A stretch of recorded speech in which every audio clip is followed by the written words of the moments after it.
Mountaineer Field, Mike Timko was able to connect with leading receiver Harvey Smith. And running back Pat Randolph found some room to run, but West Virginia had trouble mounting any kind of offense against a strong Maryland team and went down 24-3. While early in the game at Purdue, Pittsburgh coach Mike Gottfried found his team down 14-0 and leading receiver Reggie Williams down with an injury. But they won because of a strong defensive effort, including 2 of 5 interceptions going for touchdowns. This is Billy Owens.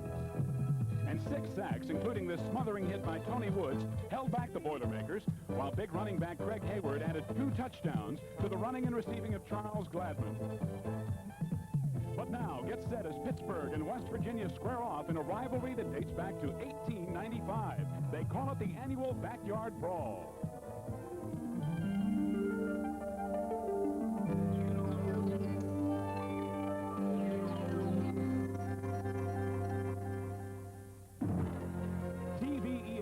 Television Enterprise Network presents College Football 86.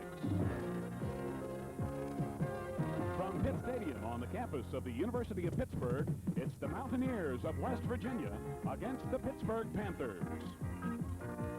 Today's game is brought to you by Piedmont, the airline serving more cities east of the Mississippi than any other airline.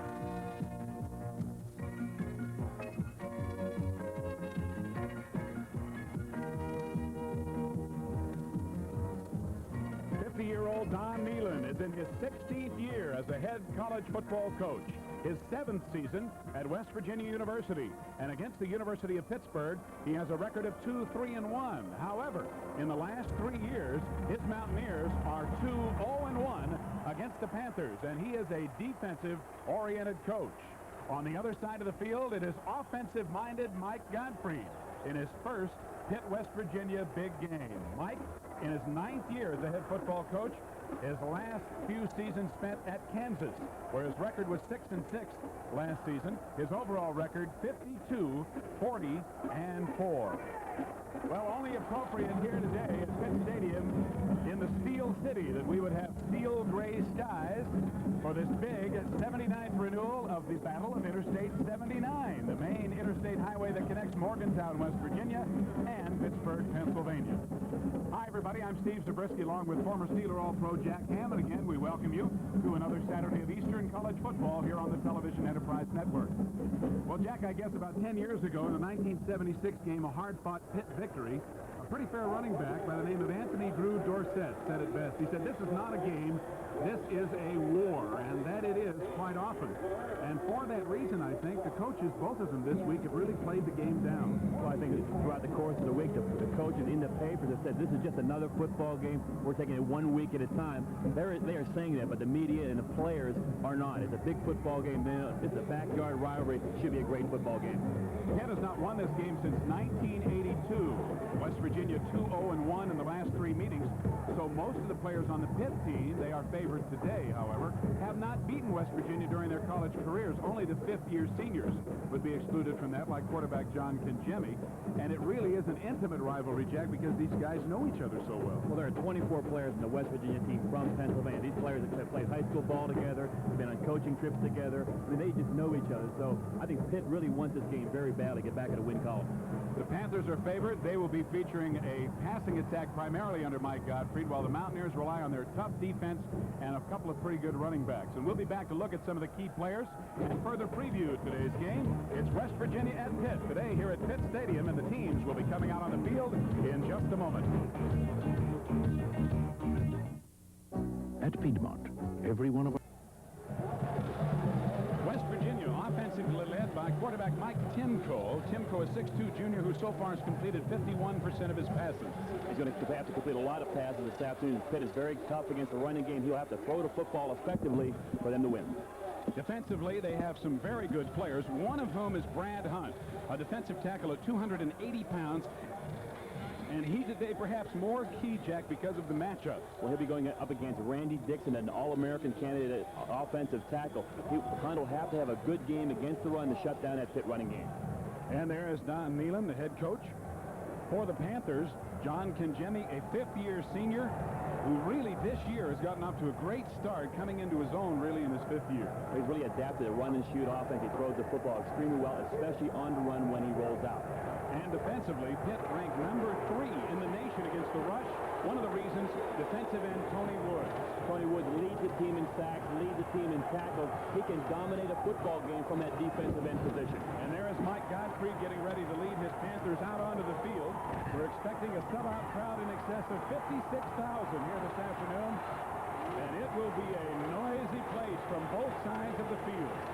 A lot of West Virginia fans have come up I-79 as usual. And in just a moment, we're going to go down on the field and meet the captains.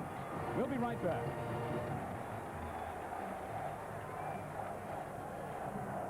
Live coverage of the Pitt West Virginia game is being brought to you by The Snapshot at Giant Eagle, where you get 2 prints for 1 low price.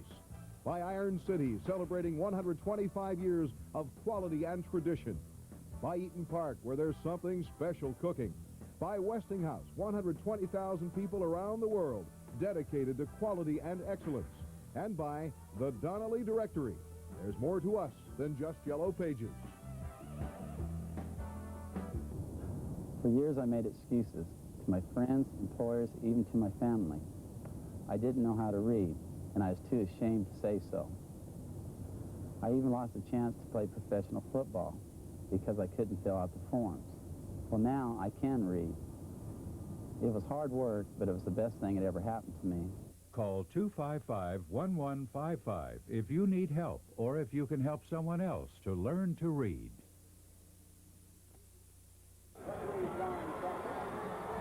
Referee John Sophie is introducing the captains to one another, so let's go down onto the field for the toss of the coin. It's a tail.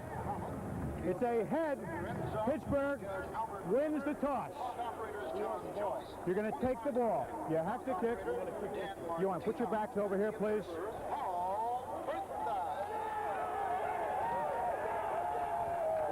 Pittsburgh wins the toss. They elect to receive. So the Panthers go on offense to start the ball game.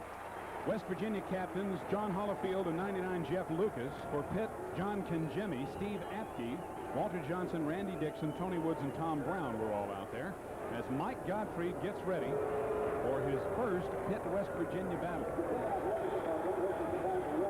One of the keys to this game, Jack, has to be, as we look at the officials for today's game, has to be West Virginia's ability to stop the pass defensively and West Virginia's ability to pass offensively because of the way Pitt has played against the running game. Well, first of all, this is a different Pitt football team than people are used to seeing. They are now no longer a ball control football team running the ball. They are a run-and-shoot offense at times out there. They will have 4 wide receivers in the game, motioning all over the field.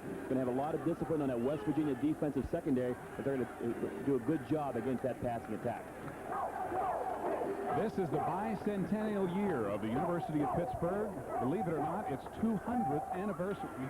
The university founded as the Pittsburgh Academy back in 1787. And you broadcast that game, didn't you? That's right. I was there for the first game. It then became the Western University of Pennsylvania, and then, of course, the University of Pittsburgh. So Robert Woods, number 19, a 5'11 sophomore from Greenville, Ohio, will kick it off for West Virginia. And again, from the 35-yard line. Back deep to receive, number 10 is Michael Hadley. Number 35, Nate Hayward. And number 24, Don Hetzler.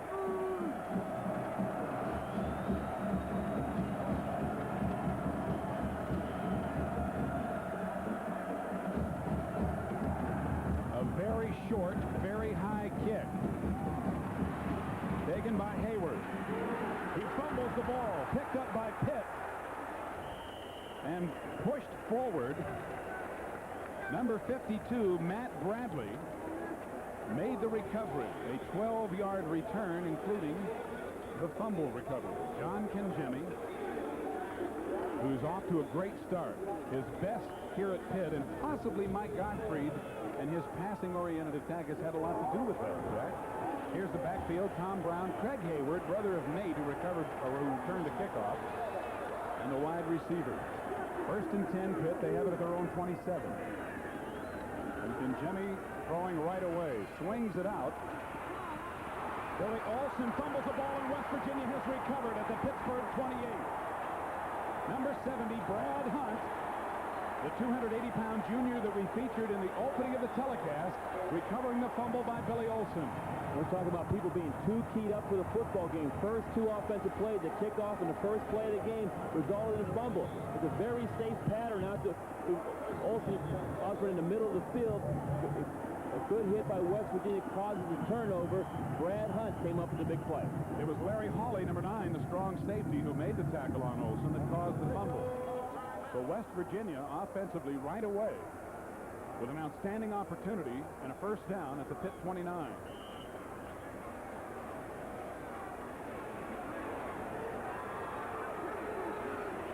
Mike Timko at quarterback, suffering his first loss as a starting quarterback last week against Maryland.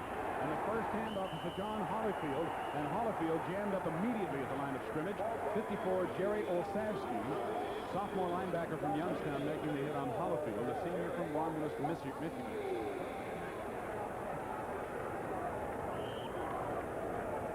No gain on the play. It'll be second down and 10, and the ball just inside the Pitt 29.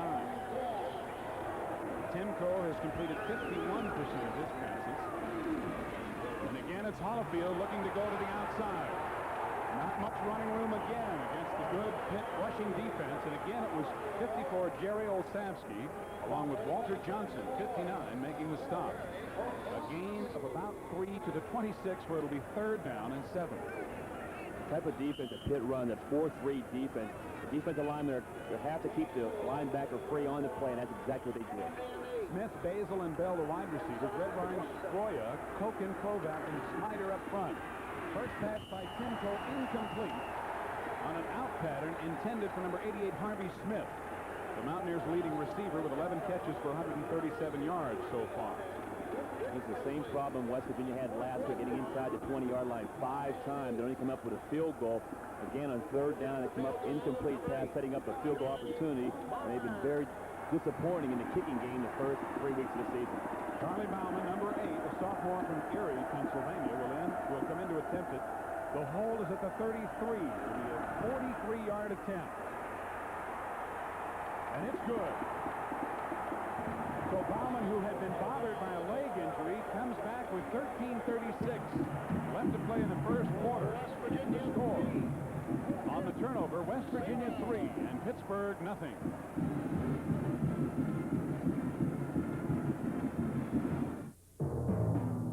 Surface cannot cause a football, and that is the ruling by the officials after the 19-yard return by Hadley.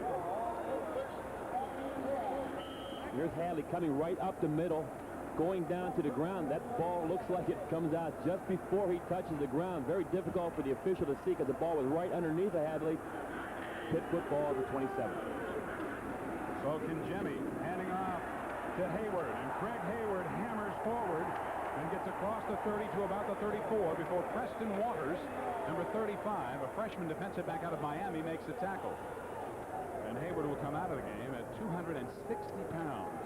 Brown, the fullback. Hayward started at tailback. Hurd, Kirk, and Osborne, the wide receivers. Ricketts, Cherpak, Miller, Stepnowski, and Dixon, an All-American candidate up front. Gain of 6, second down and 4 at the 34. Lots of time. And complete to number 12, Billy Osborne. Osborne will go all the way for a Pitt touchdown. Billy Osborne very quickly makes up for that fumble he coughed up on the series before. They had 2 inside people running deep down the field, the wide people coming across the middle. Osborne was wide open around the 40-yard line, and Kinjemi put the ball right there. And Kinjemi had a tremendous amount of time with which to wait to hit Osborne. Osborne coming right up the middle. You see the smash route or underneath route in front of him. He goes deep down the field, and John Kinjemi reads it perfectly. Osborne wide open. And that's where that 4 wide receiver offense will give you a lot of pressure on the defensive backs of West Virginia. Jeff Van Horn line drives it and barely gets it through there, but it is good. So, with 12:42 remaining in the first quarter, action already, and we'll return to Pitt Stadium with the score. Pitt 7, West Virginia 3.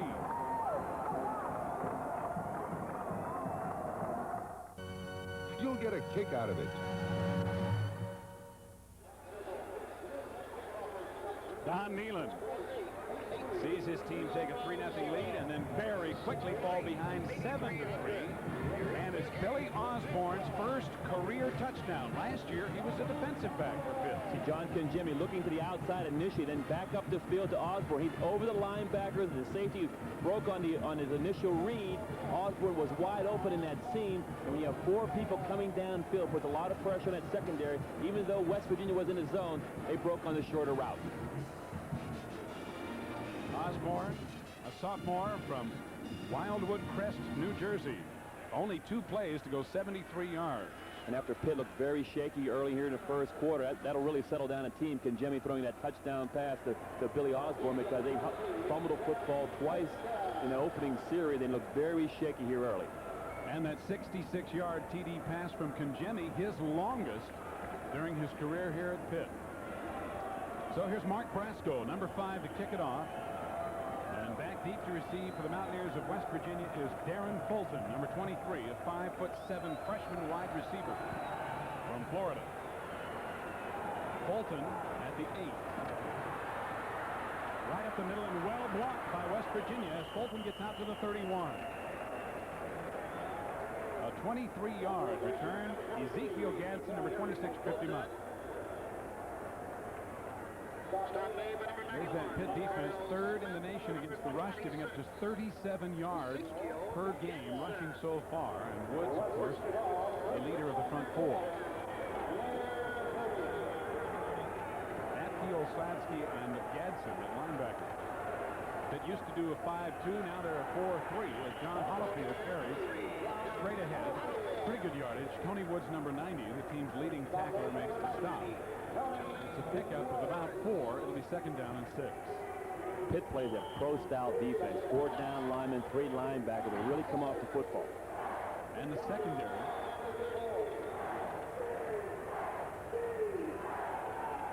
The ball at the West Virginia 34. Timko faking and rolling. And the throw's incomplete. It was intended for number 82, Calvin Phillips. Gary Richard, number 6, with the coverage for Pitt. 12 minutes exactly remaining in the first quarter. It'll be 3rd down and a long 6 for West Virginia. Pitt leading 7-3. Mike Timko loves to roll out when he throws a football, but rolling out to his left, being a right-handed quarterback, he had a hard time getting the football out to number 82, Calvin Phillips, and just threw the football out of bounds about 5 yards away from him. And consequently, it's 3rd and long. Rolling and just avoiding the pressure, but overthrowing Holofield is Mike Timko. And it'll be 4th down and 6 to go. Bert Grossman, number 92, and 76, Lorenzo Freeman, along with Walter Johnson, were all putting pressure on Timko. Grossman right there, number 92, related to former Steeler tight end Randy Grossman, teammate of yours. And he has worked his way into that starting lineup. Those 4 down linemen put a lot of pressure on a quarterback, but they also play the run extremely well. They're the best part of that defensive football team. Lance Carrion is on to kick, and he just does get it away. Billy Osborne is back inside the 20 and takes it at the 19 and drops it. But Osborne falls on the ball back around the 17 as Pitt retains possession after the 47-yard punt by Lance Carrion, the sophomore from New Kensington, Pennsylvania. So Pitt will have it 1st and 10 at their own 17. That ball falls on the ground one more time. Mike Godfrey is going to have a heart attack over there on the sideline. He feels that he plays good defense. He's got the offense to move the football, both running and passing. The only thing that can hurt him is turnovers, and they've occurred here in the first quarter. And they occurred in the beginning of the game last week against Purdue. Pitt found themselves down 14-0, but came back and scored 41 points to win that game. Craig Hayward pounding straight ahead and getting across the 20 for a gain of 5 to the 22 before Matt Smith, senior linebacker and an All-American candidate, makes the tackle. West Virginia's defense up front, Hunt, Grant, and Lucas, 3 pretty good down linemen. Lester, Casto, Smith, and Pickett, the linebackers, as they have the opposite of Pitt. They run a 3-4 as opposed to the 4-3. Actually, it's a 5-2 with stand-up defensive ends serving as the outside linebacker. 2nd and 5. Jimmy again with time, and he completes it. Number 85, Hosea Hurd, a freshman from Valdosta, Georgia. But there is a penalty flag thrown in the Pitt backfield. They caught middle guard David Grant going to the head of John Kenjemi. The official was right there, threw the flag. They're going to tack this on to the completion and give Pitt excellent field position. David Grant, the nose guard, 6'4" and 280. And roughing the passer will be marked off by referee John Sophie. That'll bring the ball out to the 38, and here's the call. Personal foul. Roughing the passer against the defense. It's first down.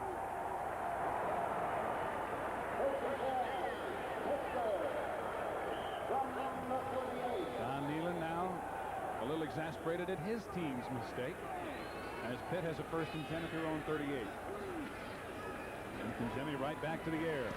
Incomplete and almost intercepted. It was intended for Darren Gillespie, number 83, and it was almost picked off. Larry Hawley, the strong safety, number 9, was there along with some friends. Pitch is flooding an area. You see 3 wide receivers on the same side of the field. Gillespie just goes down and runs a quick hook pattern right in near midfield. The ball goes right through his hands. The ball was a little bit high, but a catchable ball that popped up in the air was almost another turnover against Pitt. So it is 2nd down and 10. Pitt still at their own 38. They lead 7-3 here in the 1st quarter. Hayward. It's Tom Brown, the fullback, on the delay.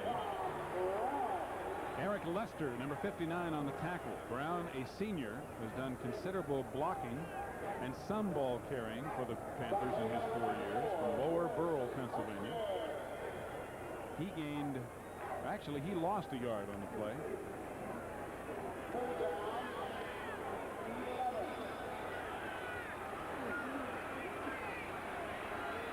So it's 3rd and 11. Now at the Pitt 37, and Kenjemi dropping. Swinging it out. Tinsley drops the ball.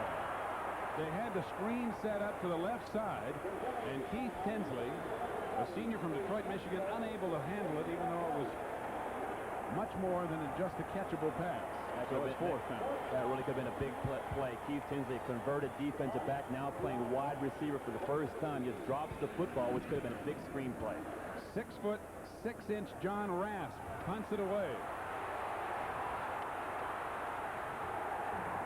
And Harvey Smith runs a long way laterally, but gets very little north and south yardage on a 37-yard punt. So West Virginia will have it near their own 25, trailing, as we have a timeout on the field now with the score. Pitt 7, West Virginia 3. We'll be right back.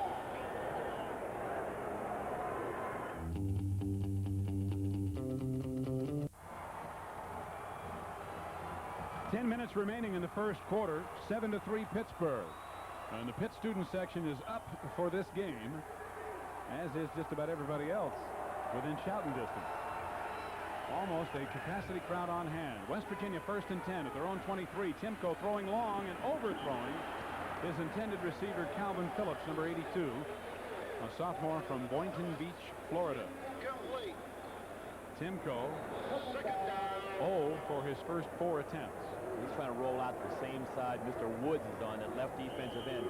Tony Woods not only contained Timko, made him pull up, but also jumped up in the air and made that throw a little bit higher than Timko wanted to do. That's why it went for an incomplete pass. So it's 2nd down and 10, still at the West Virginia 23. On the delay, the fullback, number 39, Chris Pecan, tackled by 76 Lorenzo Freeman, and a gain of a couple to the 25 is all on Pecan's first carry. Chris, a senior from Uniontown, Pennsylvania. So it'll be 3rd down and 8. West Virginia came in the game with a lot of balance in running and passing. They hope they could run the football against Pitt. So far in the 1st quarter, they have not been able to. Timko's going to have to hit his wide receiver if West Virginia has a chance to win. Nobody has been able to run the ball against Pitt so far this season. So Timko back to the air on 3rd and 8. Firing, intercepted. Picked off by number 1, Billy Owens, who has run out of bounds at about the 20-yard line of West Virginia. The strong safety, Owens, a senior from Syracuse, New York. And it's another turnover, and Pitt is right back in scoring position. Pitt secondary intercepted a couple of passes last week against Purdue. Billy Owens just steps right underneath. You see him come right underneath the wide receiver, make the easy interception. It was a bad read by Timko. Owens was right there. He's playing like a nickelback defensive back and just broke right underneath the receiver.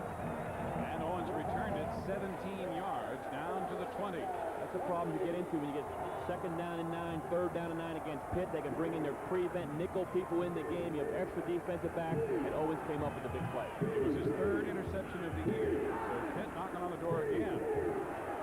And the handoff to Charles Gladman for his first carry of the day. Gladman gets only one, if that. Maybe across the 20. One of the West Virginia players shaken up a bit as he lost his helmet, and Gladman comes right out of the game. Eric Lester, number 59, appears to be all right. That was just a Green Bay type sweep, trying to run a sweep to the open inside or the weak side of the football field. Gladman got brought down by 2 or 3 different West Virginia defensive linemen. Officially, no gain on the play, so it's second down and 10 still at the West Virginia 20. And Jemmy faking once, throwing over the middle, touchdown, wide open in the end zone is Hosea Hurd.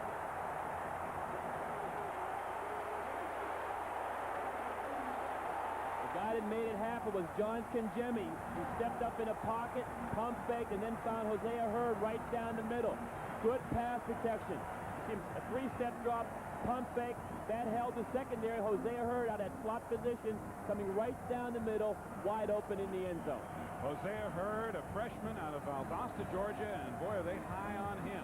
His first career touchdown. Jeff Van Horn on to attempt another extra point. It is good. 8 minutes, 22 seconds remaining in the first quarter, and the show is on. The score now, Pitt 14, West Virginia 3. We'll return to Pitt Stadium in just a moment. Yes, as a frequent flyer, you do earn bonus points on this trip. Yes, I can reserve that seat for your round trip. Enter flight 460. Pitt leading 14-3. They have not taken much time to score. 54 seconds the first time, 48 seconds this time. As we look at the TD pass once again, Kinjemi to Hosea Hurd. It's all John Kinjemi. When he takes that pump fake to the left side of the field, that frees the entire secondary going that way. And Hosea Hurd just ran a straight pattern, a fly pattern right down the middle from his slot back position, and he was wide open. You know, Jack, West Virginia is not used to seeing this kind of an offense from the University of Pittsburgh. They're used to coming up here playing 3 yards in a cloud of dust, really tough physical football game. That's a little bit like the San Diego Chargers out there. When you have 3 or 4 wide receivers, people in motion, that's a different kind of offense they're looking at this afternoon, and it's bothered that secondary of West Virginia. It's bothering Don Nealon, that's for sure. So Mark Brasco again to kick off. Brasco unsuccessful as a field goal kicker, now handling the kickoff duties. And Darren Fulton again, number 23, back at the goal line to receive for West Virginia. A short kick. Fulton takes it at the 12-yard line. Dragged down as he gets near the 25.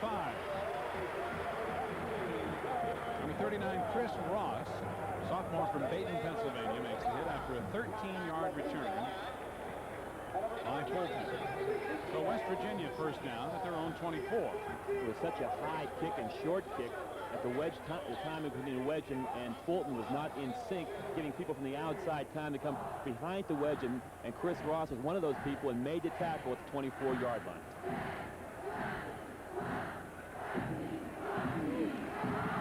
Timko faking with play action and looking to throw again. Incomplete, and again it was intended for Calvin Phillips. Troy Washington, the free safety, number 43, with the coverage, and Timko is now 0 for 6. That was probably the first catchable ball that Timko has thrown. Troy Washington really had bad position on the play. He was deep downfield. It took a bad angle on the play. Phillips went up for the ball, almost came down with around the 45-yard line. That's probably the best throw Timko has had this afternoon. Although he has completed 51% of his passes, West Virginia likes to run the football, and they're not having much success. But on a delay, Chris Pecan breaking out of the backfield and getting across the 35 before the strong safety Billy Owens, number 1, can knock him down. And I think it's going to take a lot of those types of plays, Jack, for West Virginia to have success running the football. Well, they really crossed up the Pitt defense that time. Second down and long, they were trying to rush the passer up the field. They really took themselves out of the play. A missed tackle at the line of scrimmage enabled Pecan to go upfield and get the first down. A 15-yard gain, 1st and 10 West Virginia, just outside their own 36. Hollifield gets some opening. Bumped out of bounds as it gets near the 45 by Steve Apke, number 50, the senior defensive co-captain at linebacker out of Cincinnati, Ohio. But a good gain by Hollifield, 5'11" and 200 pounds. He, along with number 34, Andre Johnson, have been the two top rushers for West Virginia. I'm sure Mike Godfrey right now is not happy with the tackling of that Pitt defense. Billy Owens had a chance to bring Hollifield down right at the line of scrimmage. He missed him. That enabled him to get about 8 or 9 yards. 2nd down and 1 from the West Virginia 45. Timko again on short, 2nd and short, looking long. He has Phillips out there, but Phillips well covered by 2 Pitt defenders, Gary Richard, number 6, and 43, Troy Washington. And the pass was pretty well thrown, but the coverage was too good. We have a penalty flag down as well. And they're trying to go up top and try to get a big play downfield. Timko really throws it into 2 deep coverage. You see the 2 defenders right there with a little bit of an underthrow. Richard breaks the football up. He had a big play and an interception return last week against Purdue. That secondary really played well in the last couple of weeks. They're starting to come together. It looks like a defensive holding penalty against Pittsburgh. Will be marked off by referee John Soffey, and if that's so, it'll be an automatic first down. Defensive holding before the ball was in the air. Automatic first down. It moves the ball into Pittsburgh territory at the 44, where the Mountaineers will have it in Pitt territory for the 2nd time. The first one coming on the fumble that led to the West Virginia field goal after Pitt's first possession. Hollifield behind a couple of blockers gets a hole and picks up another big first down gain of about 9 before Gary Richard, number 6, again makes the tackle in the secondary. So we talked a lot about Tony Wood. You see him right now here on a double team. He gets set up by a tight end. He gets blocked very well by the offensive tackle on the play. Smiter just takes him downfield. That enabled Hollifield to get 8 yards on the play right at Tony Wood. And Hollifield now has carried 5 times for 23 yards. 2nd and 1. Hollifield again. Hammered as he gets to the line of scrimmage. Apke, number 50, in there, along with number 76, Lorenzo Freeman, and 89, John Carter. So the whole right side of the Pitt defense waiting for Hollifield. And we'll see if it is enough for a first down. And timeout signaled now by John Soffey. He wants to measure to be sure. Well, this drive really uncharacteristic of the West Virginia team. They came out and ran the football against Pitt, got a penalty on the play to another first down, but they got a delay play to Pecan for a first down. Hollifield running the football off tackle. All of a sudden, they're inside the 35-yard line of Pitt. And they are just inches short, as you can see. So it'll be 3rd down and that much to go. Ron Nealon sending in the play. Harvey Smith, number 88, and Francis Bell for Warner alternating, taking the plays in. On 3rd down conversions, West Virginia 0 for 3 so far.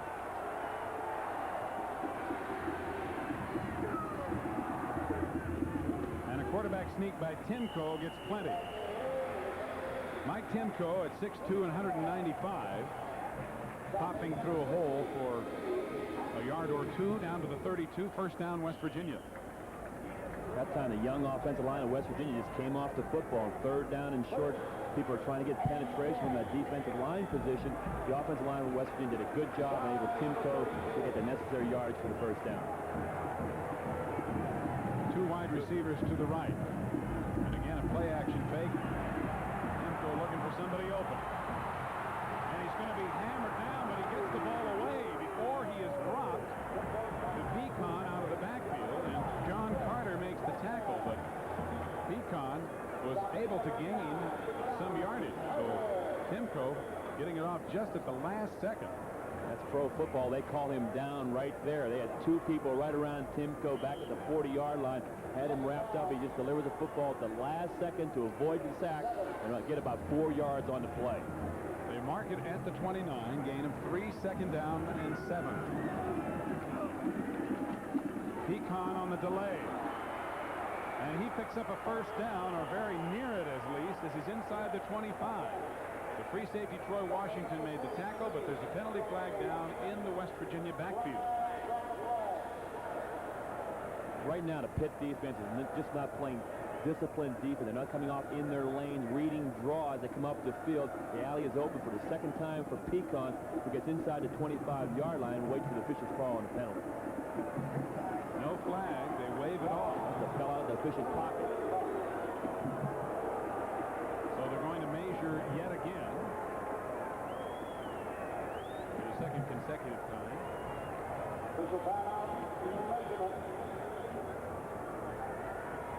And it is enough for a West Virginia first down. The nose of the football just past the marker. And just inside the Pitt 23, first and 10, West Virginia as they trail 14-3.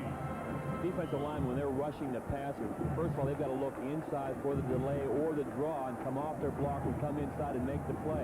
They can't just rush blind up the field. That's why Pecan made good yards on the draw.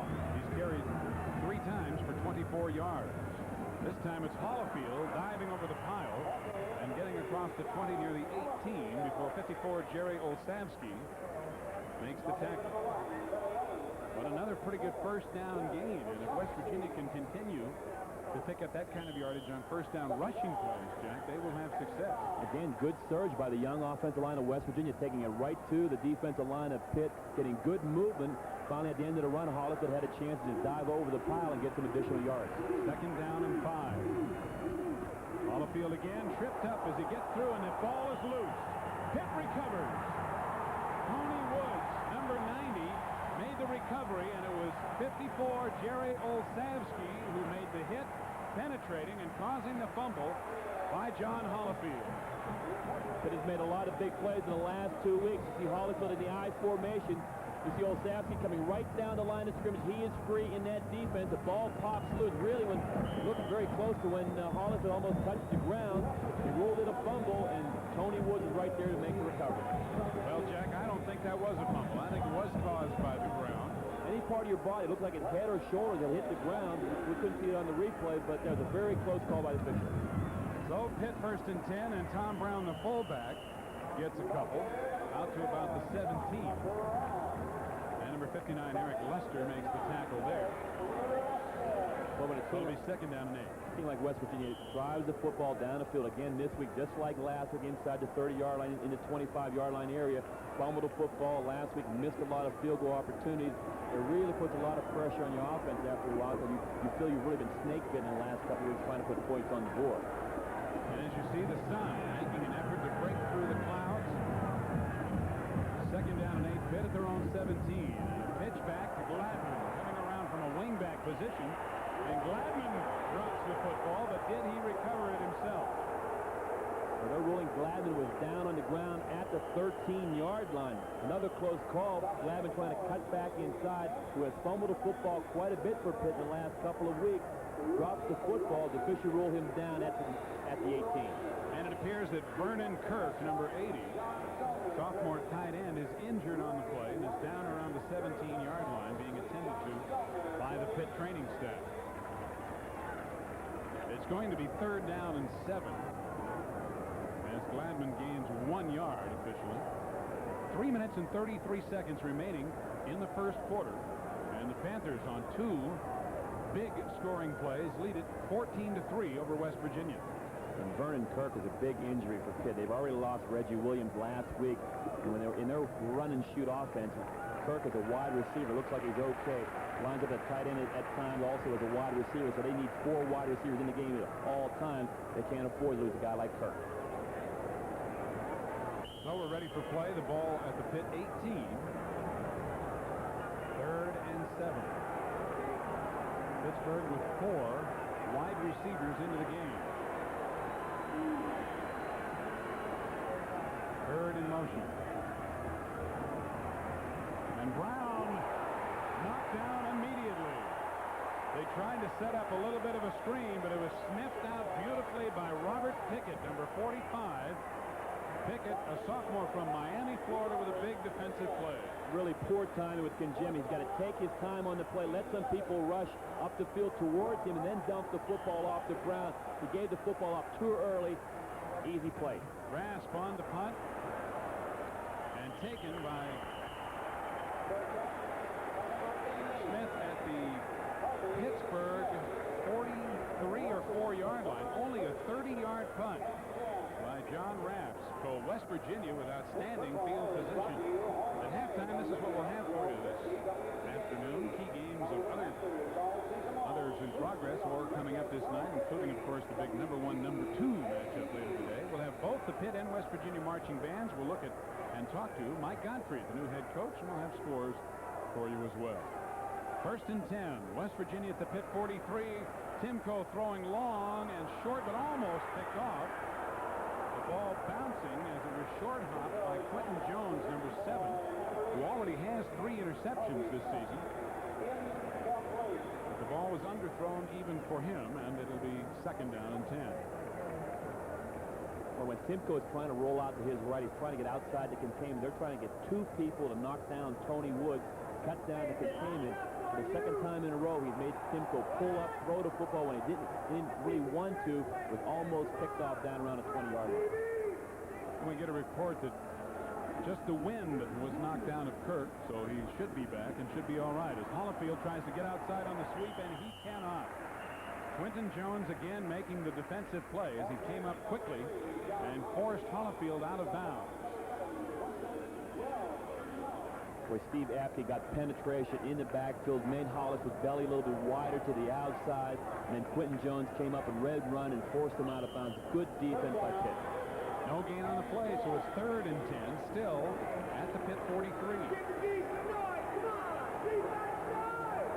2 wide receivers split wide to the right. And again, Timko with the play action. Tony Woods misses him, but Timko misses his intended receiver, Ed Hill. Number 29 coming out of the backfield. Apke had the coverage on Hill. So it'll be 4th and 10, and West Virginia will have to give it up. Here's the All-American candidate, Tony Woods, doing his job, containing the play initially, making Timko turn back. You see he had to throw the ball sidearm. He was not ready and planned and ready to throw the football. Tony Woods really made that play by containing Timko. So Lance Carrion, averaging almost 42 yards a kick this year, is in. Billy Olson is back and takes it at about the 13. Olson in his first game as a punt returner for Pittsburgh. Fighting the sun as you see him put that hand up. Billy Osborne, I keep on calling Billy Olson. A 30-yard punt is all. But Pitt still backed up deep in their own territory with 2:14 remaining in the first quarter. They have it at their own 14.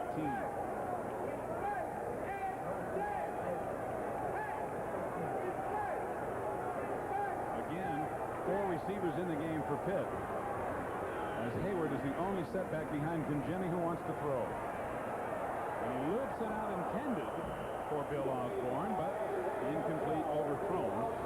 41, Dave Lockwood with the coverage for West Virginia. They ran the same identical play that Osborne caught the ball for the touchdown. 4 wide receiver. He's trying to go down the field deep and then break it to the outside. Kinjemi tried to hit him again. That time the secondary stayed at home and was deep and made the play.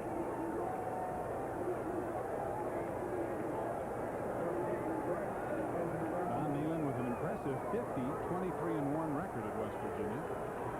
2-1 this season. Second and 10 Pitt. Their own 14.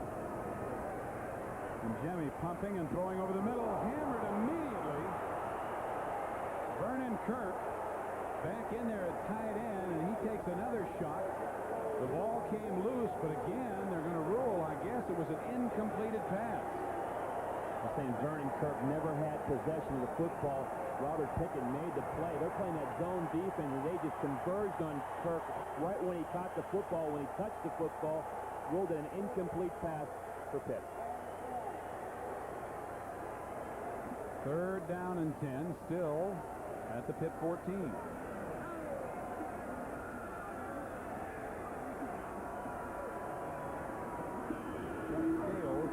into the game at wide receiver. Hayward going in motion. Kenjemi chased out of the pocket, fires, and completes it, but it's only for short yardage. Hosea Hurd with the reception, and he does have enough for a first down. Hurd out to the 27.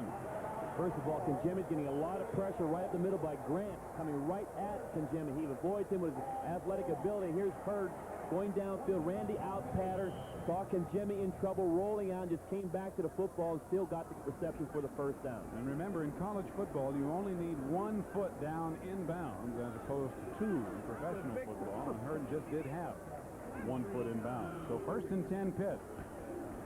Tom Brown, the fullback. Bulldog out of bounds. Finally, number 95, Pat Marlette, a 260-pound defensive tackle. But Brown kept the legs going and picked up pretty good yardage on first down. Brown doesn't carry football that much, but here's Randy Dixon, the All-American candidate. You see him getting right into the defensive lineman, using his hands, illegal block, and that's enabled Brown to get good yardage right off tackle for about 6 yards. 2 West Virginia linemen actually fell over Dixon to take him out of that play. Mike Godfrey feels that Dixon is a legitimate #1 draft pick in the NFL draft next year. Another outstanding lineman produced by Pitt.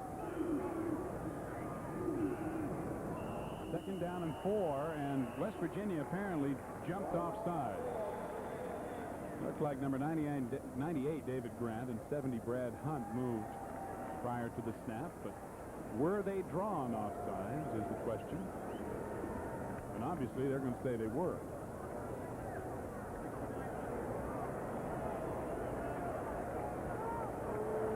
Illegal procedure against Pittsburgh. So in fact, the officials saying that Pitt did draw them offside. So 5 yards marked off against Pitt, back to the 29. Here's the call.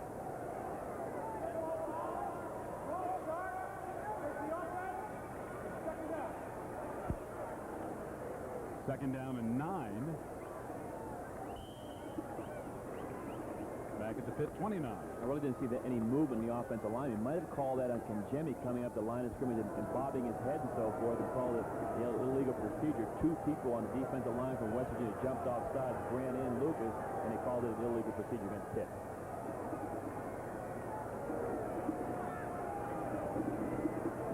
Second down 9. Incomplete. Hurd coming back for the ball. Busted by Stacy Smith, number 4, a junior from Akron, Ohio. As Hurd looked to have the reception, Smith stuck a hand in there and punched it away. I think John Kenjemi was not sure really what he wanted to do. He rolled out. He had an opportunity to run with the football with Brown in front of him as the lead blocker. Decided to try to go to Hurd on the sidelines again. This time, Stacy Smith came back and just got that right arm in there to knock the ball loose. Scales and Hayward into the game. Tom Brown in motion. Third down and 9. Tom Brown with a swing pass. Has only 1 blocker in front of him, but he runs through a tackle and gets a first down and then some. Great individual effort by Tom Brown before Darnell Warren, number 54, a freshman, finally brings him down. First down Pitt. When you play against this run-and-shoot offense, you have a tendency to play a lot of zone defense.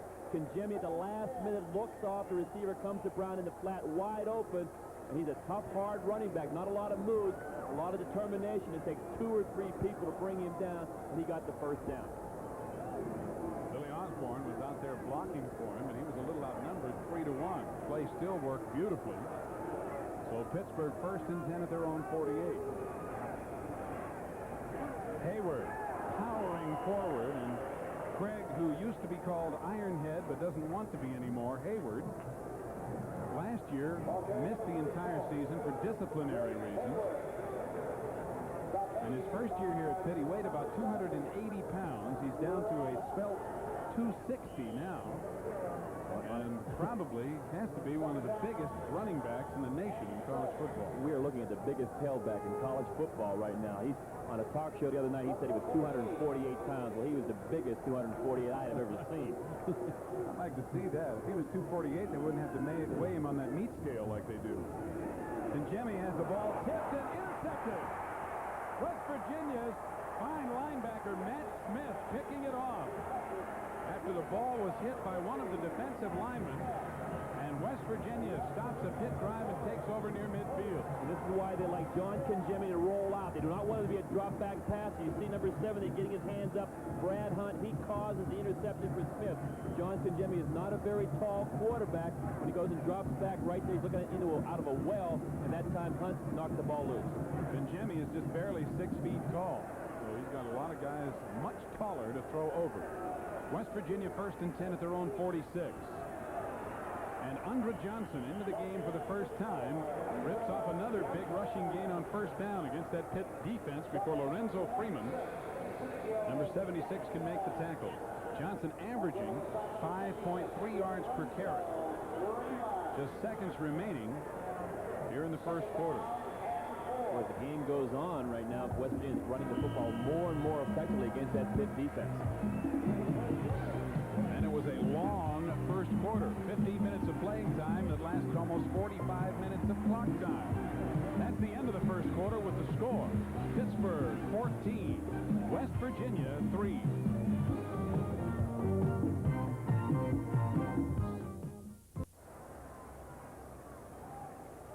Steve Zabriskie and Jack Ham back with you at Pitt Stadium, where we get ready for the second quarter after this kind of a statistical first quarter. And look at the difference in the passing yardage. There's the ball game so far right there. You'd have thought the rushing and pass would have been reversed for West Virginia. 64 yards rushing, a lot of it on delays and draws right up the middle against that Pitt defense. Pitt's time of possession 8.5 minutes to 6.5 for West Virginia, but West Virginia has the ball. 2nd down and 4, just inside Pitt territory. Andra Johnson running down to the 36-yard line, short of the first down, where he's tripped up by number 7, Quentin Jones. Andra Johnson at the 46. Andra Johnson has outstanding speed. They feel he can turn the corner out of their offense on a sweep, toss it to the outside, try to spread out that Pitt defense, and then try to come back later on and run inside. And so far, Jack, West Virginia has had pretty good success running on 1st down, particularly. But they trail 14-3. West Virginia 1 of 5 in 3rd down conversions. It is 3rd down and 2 as Timko passes and completes it to Phillips. And Calvin Phillips is dragged out of bounds again by Quentin Jones, but he does have more than enough for the 1st down as he's near the Pitt 35. West Virginia was able to convert that pass because of the running game. They got good yards on 1st and 2nd down, setting up a 3rd down and 3, and Pitt was not sure what they were going to do offensively. They made big plays when they caught West Virginia in 2nd and 3rd down and long. That time they had the Pitt defense off balance. That's what establishing that running game can do for you. From the Pitt 36, 1st down. Johnson straight ahead for 3 or 4 down to the 32. 51, Jerry Wall, a junior from Ingomar, Pennsylvania, and Steve Apke make the tackle. Looking at why West Virginia's been able to run right up the middle, you see Lorenzo Freeman trying to come off the block. Andra Johnson's very quick. He gave him a little crack inside, although Freeman got an arm on him and brought him down, not after about a 3 or 4 yard gain. 2nd down and a long 6. Just inside the Pitt 33. And a delay. Ed Hill running down to the 30 is all. Again, a lot of lateral running, but not much forward progress. Billy Owens, the strong safety, number 1, making the tackle on Ed Hill. I'm sure Don Neal is thinking right now, I'm going to run a lot of delays, a lot of draws right now to slow down that Pitt rush. But I'm getting the 3rd and 4th quarter when I need to throw the football, that defensive front four won't come as hard. Gain of 2, 3rd down and 4 from the Pitt 30.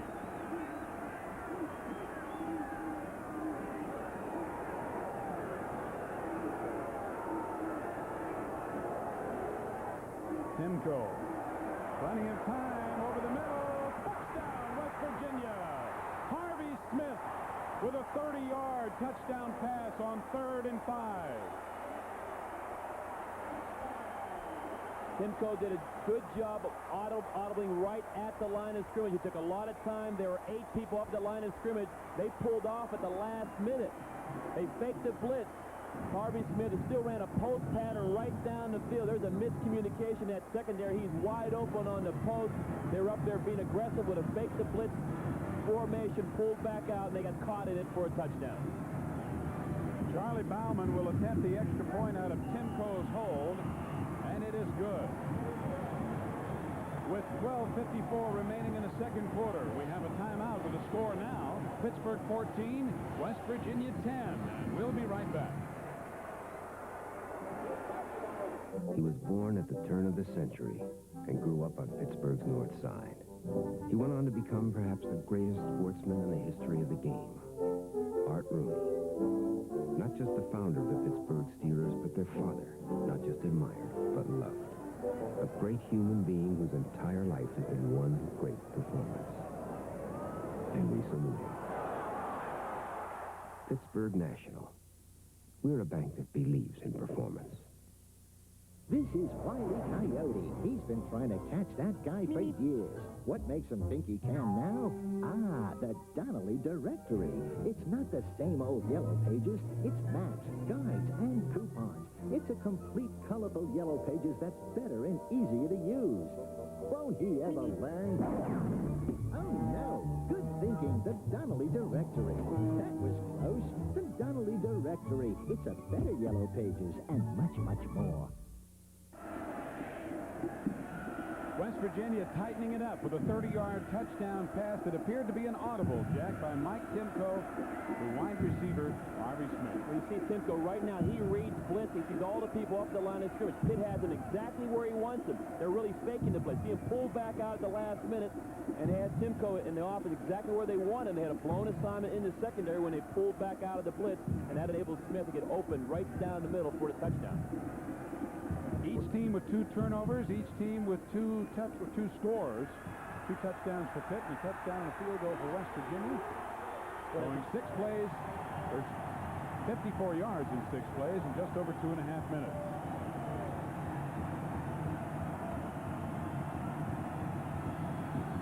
Robert Woods will kick it off. Hadley across the 30, and he is driven back.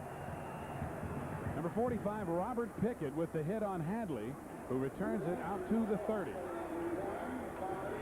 A lot of big plays here in the first half so far, but boy, when a defense comes up and shows a blitz and they know they're not going to run it and they pull back out, you get a quarterback to audible. That's exactly what you want. And then when you make a mistake in that secondary, I'm sure that Mike Godfrey and the defensive coaches are very upset on that sideline. And now it's up to the Pitt offense as they have it 1st and 10. They mark it with the 31. Tinsley in motion. And Jimmy again with lots of time completes it to Hosea Hurd. And Hurd cannot get out of the grasp of number 35, Preston Waters, who holds on to bring him down after a gain of 3 or 4 yards. It'll be 2nd down and 6. That play is really just as safe as a running play on 1st down. They spread the defense out. They have 4 wide receivers. They bring a man in motion. Hosea Hurd right underneath. They have people going deep. The zone goes very deep with the deep people. Hosea Hurd comes underneath, gets the football. He broke that tackle a lot more yards, but he gained 4 yards on the play. Hurd's 3rd reception for 38 yards. Jimmy has completed 7 of 13 for 120 yards. 2nd down. 6 yards to go. Hayward gets to about the 38 before he's driven back. 98, Jeff Grant, and number 50, Matt Smith, combining on the stop. And when you want to stop that guy, you better have some help. Well, they ran a trap, a counter trap, right over Randy Dixon, the All-American offensive lineman. Pitt's offense has the ability. They can throw the football, that run and shoot offense. But when they want to grind it out, they've got big offensive linemen, huge running backs with Gladman and Hayward, so they can possess the football as well. Hayward out of there on 3rd down and 3. Pittsburgh at their own 38, and Jimmy asks for time. Either he did not like the offensive alignment he was working with, or he didn't like what he saw across the line of scrimmage on defense. So 11 minutes and 19 seconds left to play here in the first half at Pitt Stadium. The score, Pittsburgh 14, West Virginia 10. And we'll return to Pitt Stadium in just a minute. This is a beer that's everything a fine imported beer ought to be. It's brewed with all natural ingredients, the way fine imported beers are brewed. Bottled in tall green glass, the way fine imported beers are bottled. This is Rolling Rock Premium Beer, brewed by the Latrobe Brewing Company and imported in bottles and cans from Latrobe, PA. Auburn offensive lineman Yan Cowart talks about the importance of education. Being an architecture major at Auburn University and playing football are both very similar. They're both very demanding and time-consuming. If you don't handle your time correctly, you'll find yourself falling behind in one of those areas. They are both very rewarding in the fact that architecture is a mind shaper and football is a character builder. But the biggest reward of all is that architecture will last me the rest of my life. Travel arrangements made through Eastern, the airline with more flights to more fun vacations. This year, visit a Caribbean island with Eastern, the leader in service to all the Americas.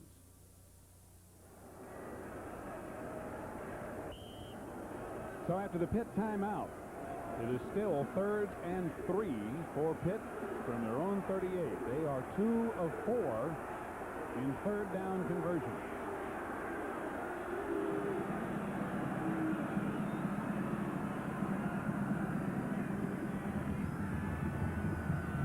Tinsley with the reception and a first down as he crosses midfield. They're going to mark it right at the 50-yard line. Preston Waters, number 35, dragged him out of bounds.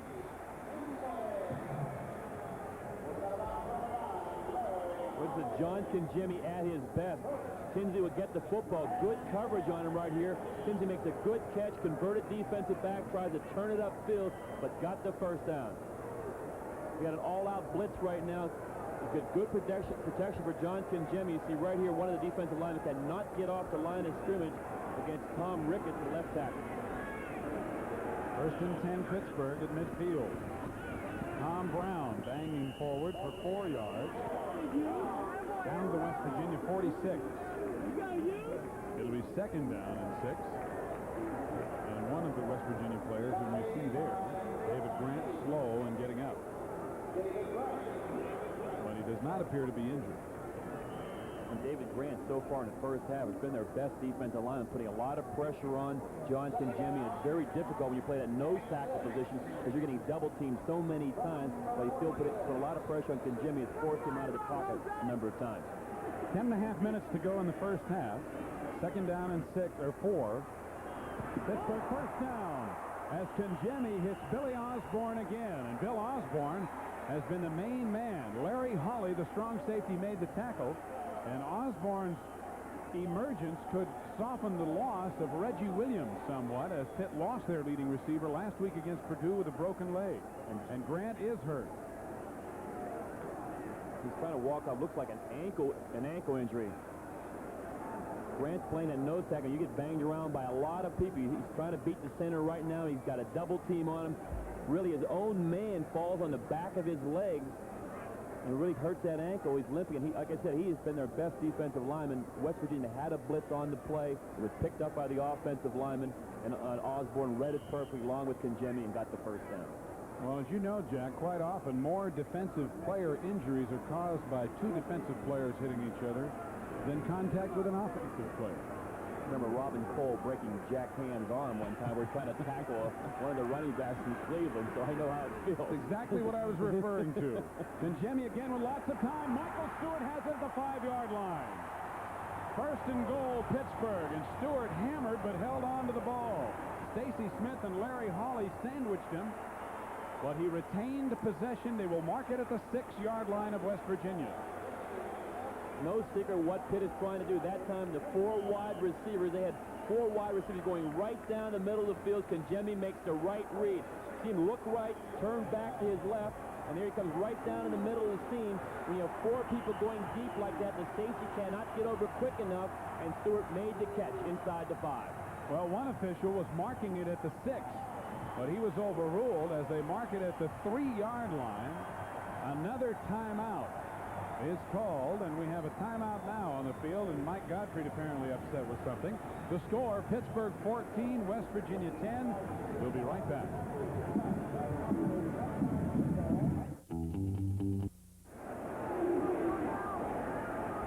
First and goal, West Virginia had called a timeout. There was 9:53 remaining in the first half. Pittsburgh leading 14-10 in present. Lavinia leads through the hole, and Hayward gets one.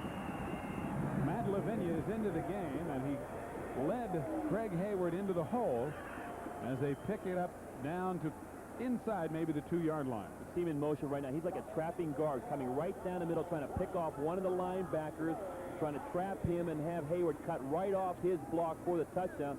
That time, West Virginia got pretty good penetration, stopped him right at the 2-yard line. Hayward sort of cut back into the block. If he had cut to his left off Lavinia, he might have scored. They mark it at the 2, a gain of 1, and second and goal. And they run the same play again. Hayward over the top, touchdown.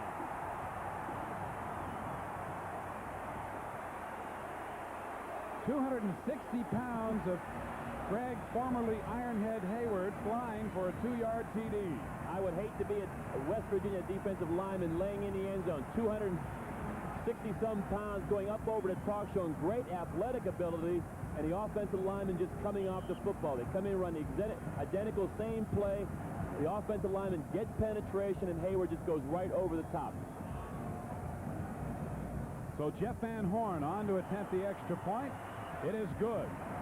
9 minutes and 12 seconds remaining here in the second quarter. The score now, Pittsburgh 21, West Virginia 10.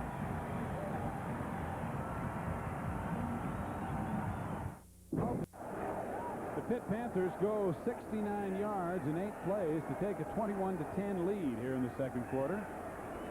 Don Nealon pacing the sidelines, but his team offensively with their first real good drive, their last possession to score, so who knows what's going to happen here the rest of the day.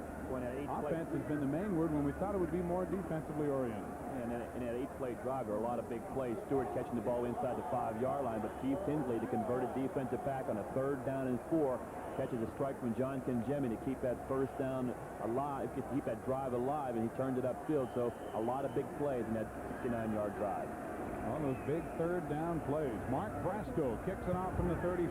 Darren Fulton back deep to receive for West Virginia at the 1-yard line. Fulton with not much running room, brought down at the 15.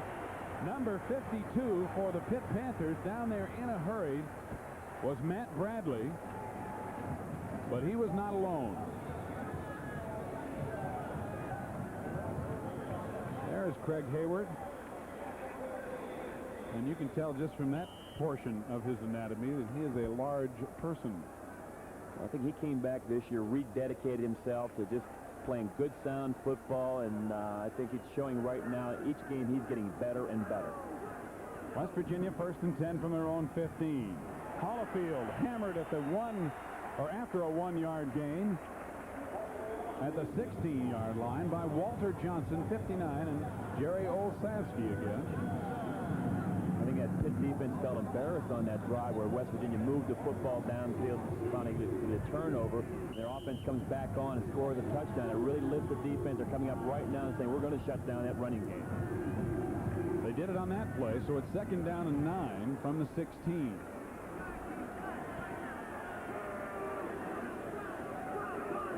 Harvey Smith in motion. Pecan. And again, only a 1-yard gain.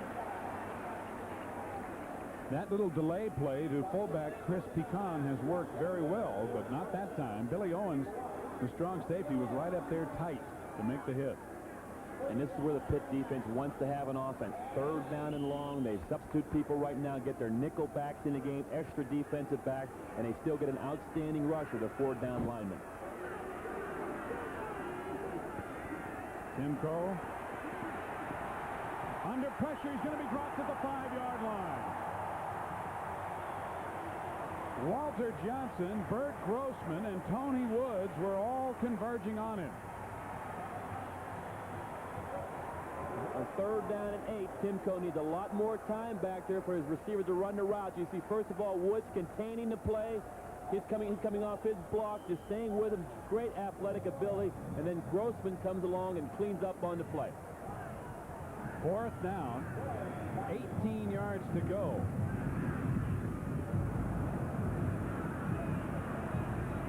Lance Carrion's punt taken by Billy Osborne, and Osborne returns it inside the 45 after a 43-yard punt by Carrion. So Pitt, with the lead, 21-10, will also have the ball and good field position, as it'll be at the West Virginia 43, 1st and 10. Give credit to the entire Pitt football team. First of all, the kick coverage team does a good job getting inside the 20. The defense comes in 3 and out and forces the punt. Now Pitt and John Kinjemi work with less than half the football field to put more points on the board with 7:10 left to go in a half.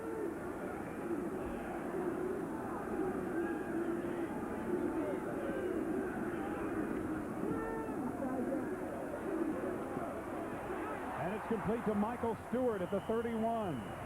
Stewart dropped immediately. Preston Waters 35 and Donnell Warren 54, along with Matt Smith, number 50. But a big 1st down gain on 1st down by Pitt. It's a very sophisticated offensive passing attack. You have Hosea Hurd going deep downfield, and then underneath you see right now Stewart. You see Hurd going up the field. That's taking 2 defenders with him. Stewart comes underneath on the curl pattern and gets the 1st down. Right at the 30-yard line of West Virginia. Tom Brown hit in the backfield, and he will lose a yard or so. Pickett was the first to get there for West Virginia, and then 59, Eric Lester, sophomore linebacker from Cleveland, finished him off. Loss of 1 to the 31. It'll be 2nd down and 11. Pitt offensive coaches are trying to guess with that West Virginia defense, thinking probably we've thrown the football so much, but on 1st down they may be thinking pass. That time they came with Brown, but that defense was right there. Good sound run-down defense, and really stopped them for no gain.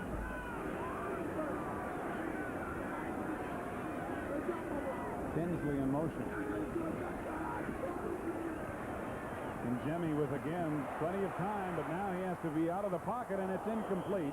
Tinsley and Hurd were both in the area, and the ball fell between them. Incomplete. So it'll be 3rd and 11.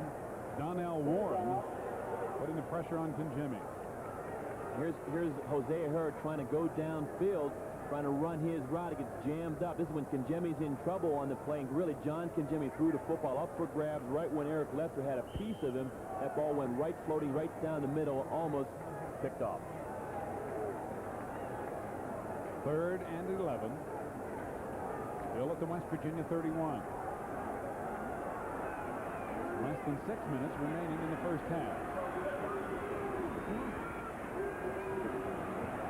And Jemmy into the end zone. Touchdown, Pittsburgh. Keith Tinsley all alone had beaten Stacy Smith in the back corner of the end zone and was virtually waiting for the football. Stacy Smith really misjudged the football on the play. Keith Tinsley really comes into the corner of the end zone. You see John Kinjemi looking left all the way, looking right. Then he gets pressure up the middle by Grant. And Tinsley just goes deep in the corner of the end zone, sits down. And really, Stacy Smith misjudged the football, did not look back, went over his head for another easy touchdown. Keith Tinsley, a converted defensive back, with his first touchdown reception of his career. And Jeff Van Horn, perfect with the extra points. And 5:43 remain to be played here in the 1st half. The score now, Pittsburgh 28, West Virginia 10. And we will return to Pitt Stadium in just a minute.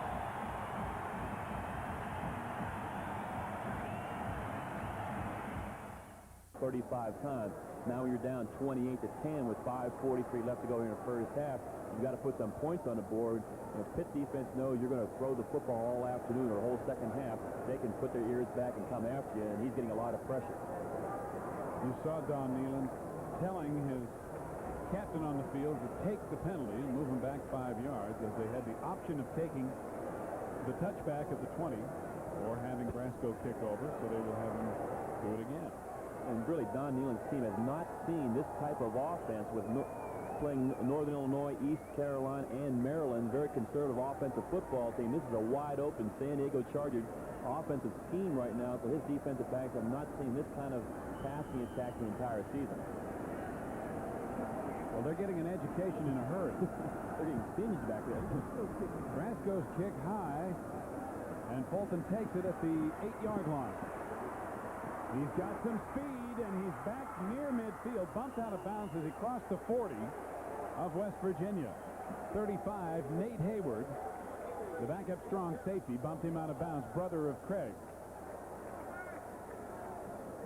Darren Fulton has an outstanding kickoff return because he makes decisions at high speed. You see him just accelerating right down the sideline. Looks like he stepped out of bounds right there at the 35-yard line, but he makes the decisions at high speed. He does not jitterbug around. When the hole is there, he accelerates through it. He's an excellent kickoff return man for the West Virginia Mountaineers. 27-yard return officially. Timko, the out pattern to Harvey Smith, and Smith dropped immediately at the 40 by Quentin Jones, but it'll be a pickup of 6 on first down and bring up second down and 4. You see Quentin Jones, the defensive back, they're playing a 3-deep zone. He's playing off the receiver. Harvey Smith on the play. It's a good read by Timko. He reads his own defense and delivers the football on the out pattern for about 6 yards. Second and 4 right at the West Virginia 40. 5 minutes left to go in the first half. And on Grantis Bell on the reverse. And Bell picks up about 3 or 4 before Troy Washington runs him out of bounds. Grantis Bell only 5'8" and 155 pounds, but he's got some quick. It's a gain of 4 to the 44. It'll be 3rd and 1. They love to get the ball to Bell in open field. They have him lined up as a close flanker and give him the ball on a counter play back to the short side of the field. If he gets an opening, he has 4-4 speed, and he can break a big play. That time the sidelines and the pursuit of Pitt finally forced him out of bounds.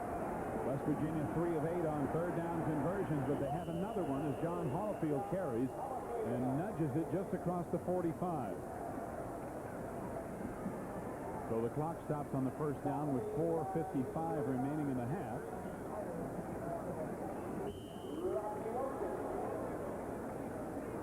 And Holofield has the first down as they mark it just across the 45.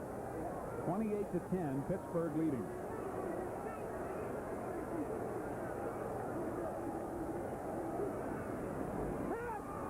Timko puts it up again to Harvey Smith, and Smith breaks the tackle. Has a first down before he's dragged out of bounds at the 46 of Pittsburgh by Steve Askey, number 50. They're running the same identical route to the other side of the field. Smith running an out pattern. He just breaks the tackle on number 7, Quentin Jones, on the play and turns it upfield. A lot of teams play a zone, safe zone on first down, thinking teams are going to run the football. The last 2 times, West Virginia's thrown the ball. It's an 18-yard gain. First down, Timko throwing long for Grantis Bell, incomplete and almost intercepted by Quentin Jones.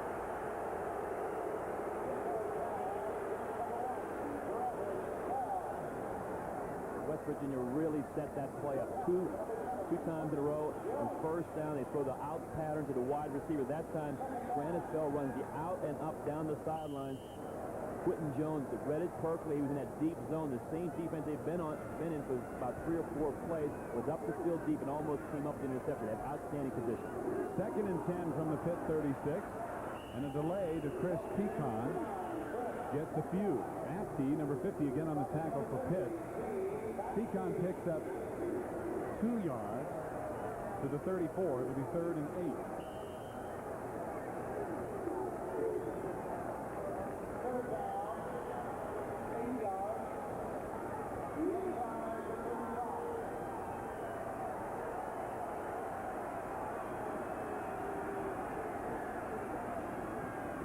Holofield, maybe a yard, maybe half a yard.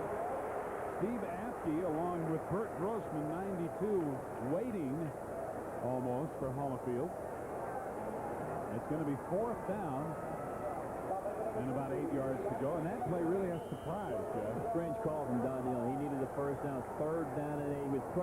hoping he'd catch Pitt again, trying to rush the passer up the field and spring Hollifield right up the middle for the first down. Again, Pitt defense playing a little bit better here against that run, stopped him for about a yard gain, forcing a punt. So West Virginia sophomore Lance Carrion on again. Billy Osborne back to receive the punt. Carrion trying to hit the corner, and he does. Fine job at the 4-yard line by Lance Carrion. Only a 30-yard punt, but who cares when you put it out inside the 5. 3 minutes and 2 seconds remaining in the first half. And Carrion does his job to back Pitt up at their own 4-yard line, with the Panthers leading 28-10 over the Mountaineers. And Don Nealon wants to get back in the game. He probably told his defense right now, stop him right here, force the punting situation like Pitt did a couple of series ago. We'll get the football back with a few minutes left before the half, and maybe put something on the board here before the end of the half.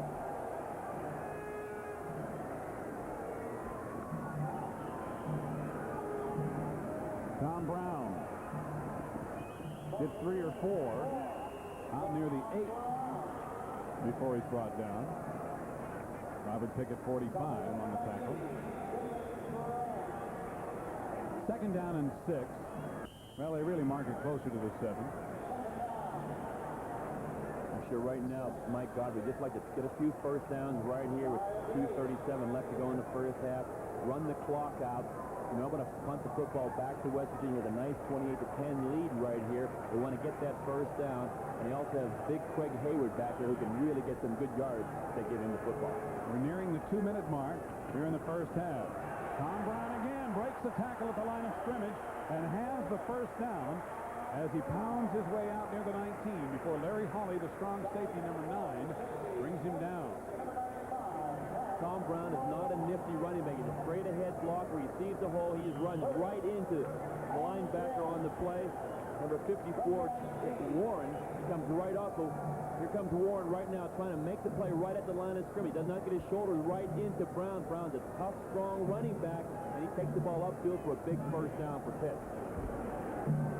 Pitt from their own 19, 1:55 remaining in the half, and it's Brown again.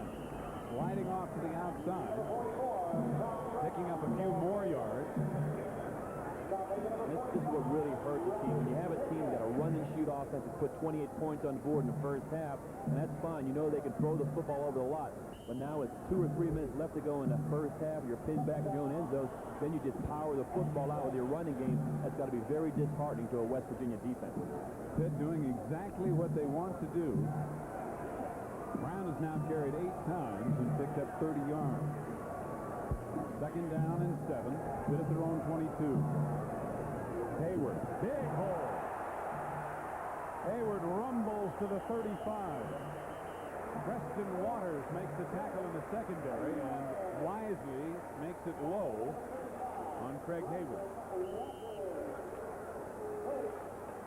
Craig Hayward makes a good cut here because he sees the entire field. It's out of the I formation. It's designed to go off tackle to his right. He breaks it back over to center and to the left. And when he's in open field, I'll tell you one thing, he is a load to bring down. Now with 55 seconds left to go in the half, Pitt with the first down. Like trying to knock down a rolling manhole cover. Over the middle, incomplete. And Jimmy's pass is going to draw a penalty, however, as Keith Tinsley, the intended receiver, got a forearm after the fact at about midfield, and the penalty flag went down immediately. 46 seconds remain. And you see the indication from Joe Sophie, the personal foul against West Virginia. When all of a sudden things change, where West Virginia had Pitt penned up in their own area around the 5 or 6 yard line, now Pitt has a chance to put some more points on the board when they tack on this penalty. After that run by Hayward, I think they changed their philosophy. Mike Godfrey felt we can still get some points here before the end of the half.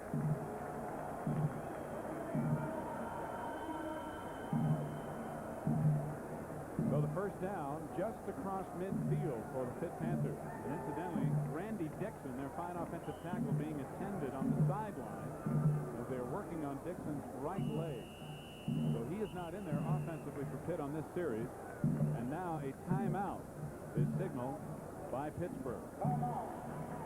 So Kangemi coming to the near sideline to confer with the offensive coaches and Mike Godfrey. 46 seconds remaining in the first half. Pitt leading by 18. Don Nealon trying to get the attention to get all of his defensive players over for a conference with the defensive coaching staff.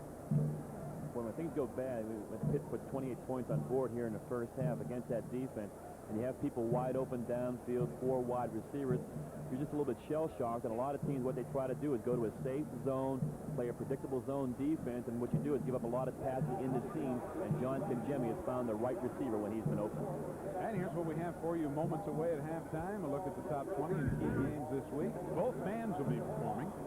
And our Spotlight on Sports, an interview with Pitt head coach Mike Godfrey, coaching his 4th game at his new school today. We'll also bring you up to date on scores of games in progress elsewhere around the country. And there's Randy Dixon as they work on that right leg. And you can see that Dixon is wearing a knee brace already. Those knee braces, they're a metal brace. They're really a precautionary thing a lot of the offensive and defensive linemen wear to make sure when you get a blow to the side of your knee that the metal brace will take the brunt of the blow and not your knee or ligament. So he's wearing them only for precaution. I think they're checking out his ankle or lower part of his leg. Hope to see him back in the football game. He's an outstanding player. Pitt trainer Rex Call doing the work. First and 10 Pitt. Just inside West Virginia territory. 46 seconds remain in the half. Conjemi looking to set up a screen. Finally dumps it over the middle, and it's incomplete. It was underthrown, intended for Keith Tinsley. And Eric Lester was right there making an attempt on the interception. 38 seconds now remaining in the half. Here's Tinsley in motion. He's coming right back to the same side of the field. They're trying to set up the screen, go down the field, and come right back to John Conjemi, get the offensive lineman in front of him. The timing was not there on the screen. Went for an incomplete pass. In fact, was almost picked off by Eric Lester, number 59. And a penalty flag was thrown, and apparently it's going to be against West Virginia yet again. So the Mountaineers hurting themselves here in this final drive of the first half with penalties.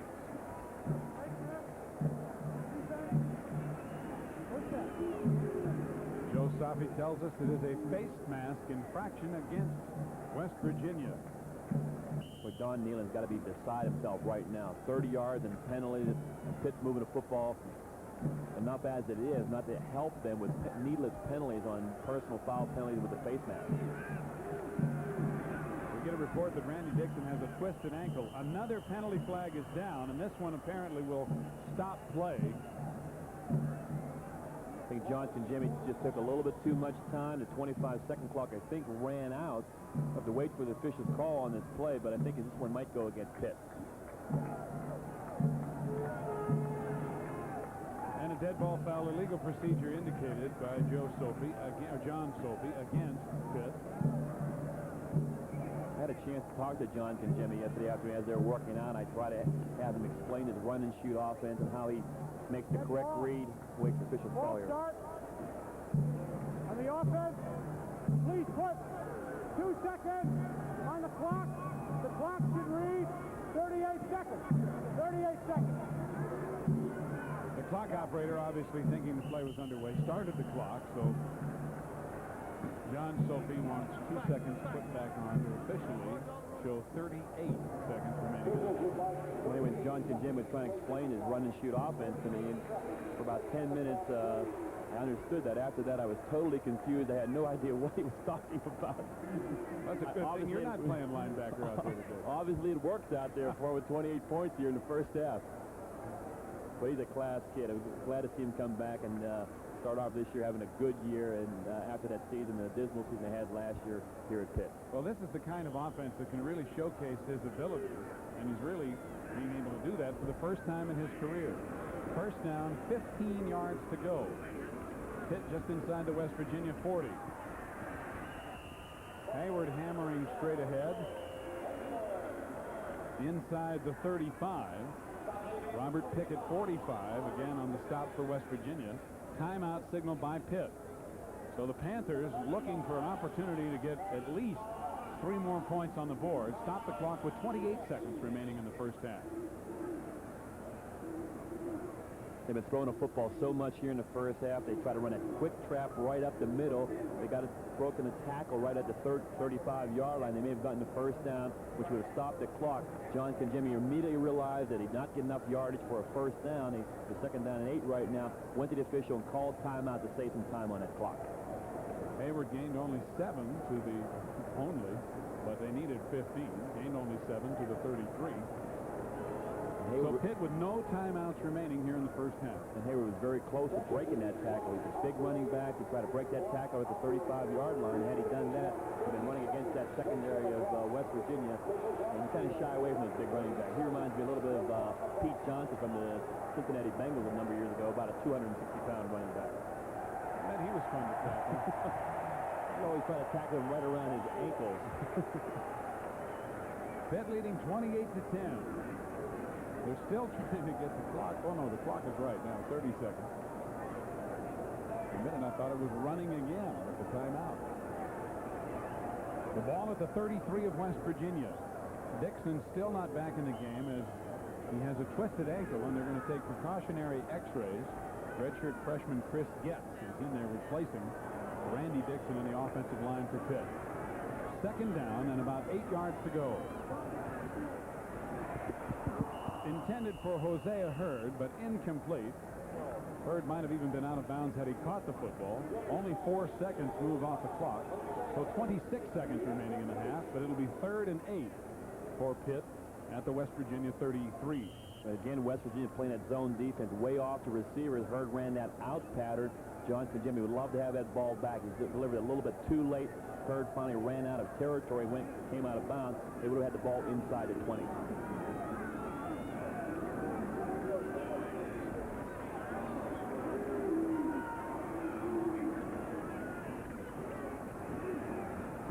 Jimmy gets it away more quickly this time. Kinsley with the reception, and he's going to be very close to the first down.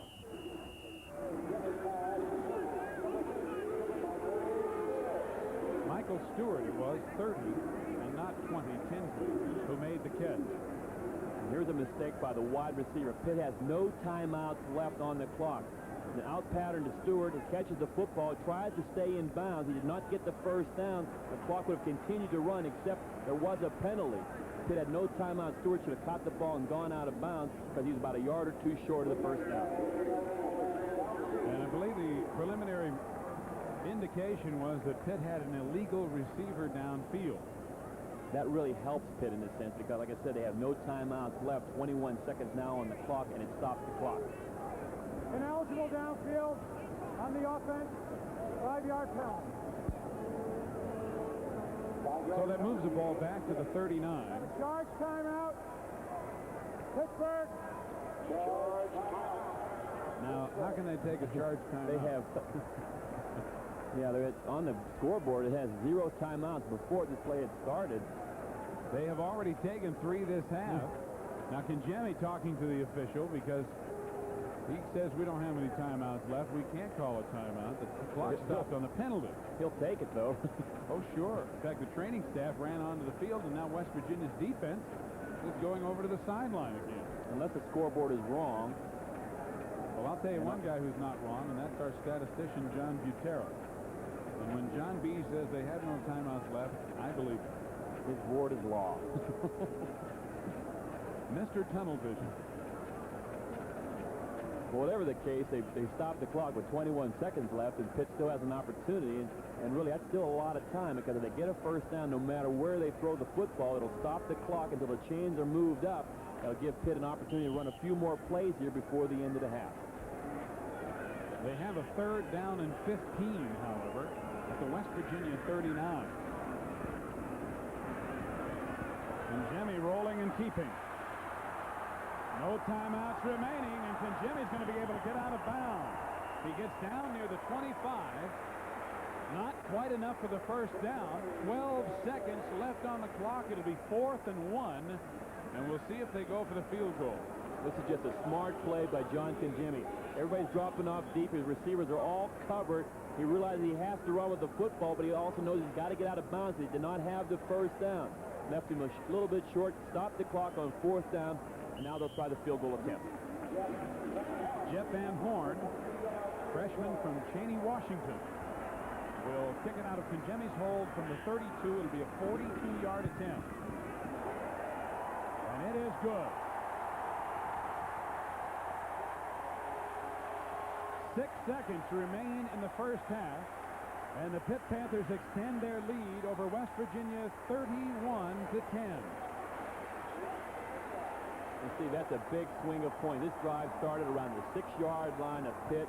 They got a couple good running plays by Hayward, and also two 15-yard penalties against West Virginia, personal foul penalties, one for roughing and also one for the face mask, and able then to get another 3 points right here before the half.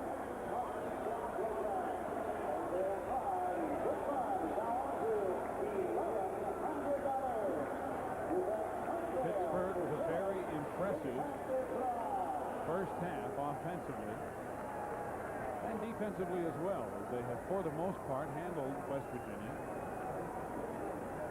And Van Horn is going to kick off. Brasco had been kicking off. Don Nealon probably thinking right now about what he's going to have to do as far as adjustments at halftime are concerned to get his team back in this football game. Well, defensively, what he has to do, he cannot let Pitt just pick him apart in that secondary against that zone. He's afraid to match up man-to-man against those 4 wide receivers. Pitt's got outstanding, skilled people in there in a passing attack. He realizes that he doesn't have those kind of defensive backs that can cover one-on-one. That's why he plays a zone, but he may have to go to it because Pitt has really been on fire with their passing game. So Darren Fulton, number 23, back deep to receive again for West Virginia. He shouldn't get it. It should be just a squib kick right here. And Van Horn does hit the line drive. Bounding at the 20. Taken at about the 25. Roman Nelson, number 33, brings it out as time runs out here in the first half. And the majority of fans here at Pitt Stadium, obviously Pitt Panther rooters, as they cheer a most successful first half in the 79th renewal of the Pitt-West Virginia game. That's the end of the first half with the score: Pittsburgh 31, West Virginia 10.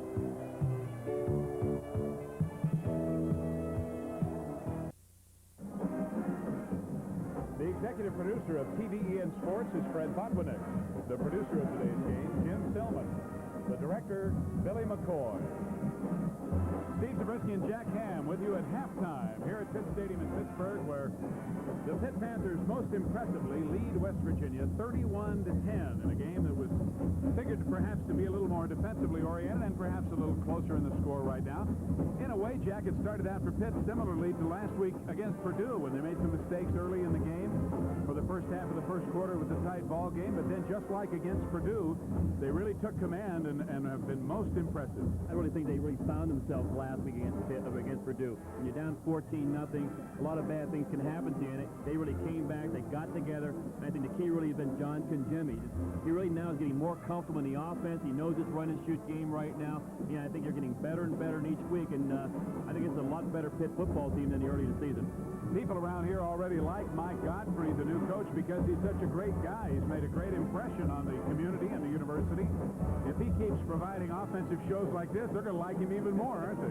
Well, they're not used to seeing this run-and-shoot type offense. They haven't seen 4 wide receivers here in Pittsburgh since the Chargers came in at Three River Stadium. So I think they're really excited about it. They're giving Mike Godfrey all the support he needs here at Pitt. I think he's going to do an outstanding job. Well, what about West Virginia now? What are they going to have to do to get back in this game? Well, West Virginia's really in trouble. They really have a hard time running the football except against that draw or delay plays right up the middle. But now they're too far behind, 31-10. They need to score a lot of points. They're in a position right now where that Pitt defense really wants them, where they got to score a lot of points and throw the football, and that really plays right into the hands of that defensive line. And it's going to put pressure on Mike Timko, the West Virginia quarterback.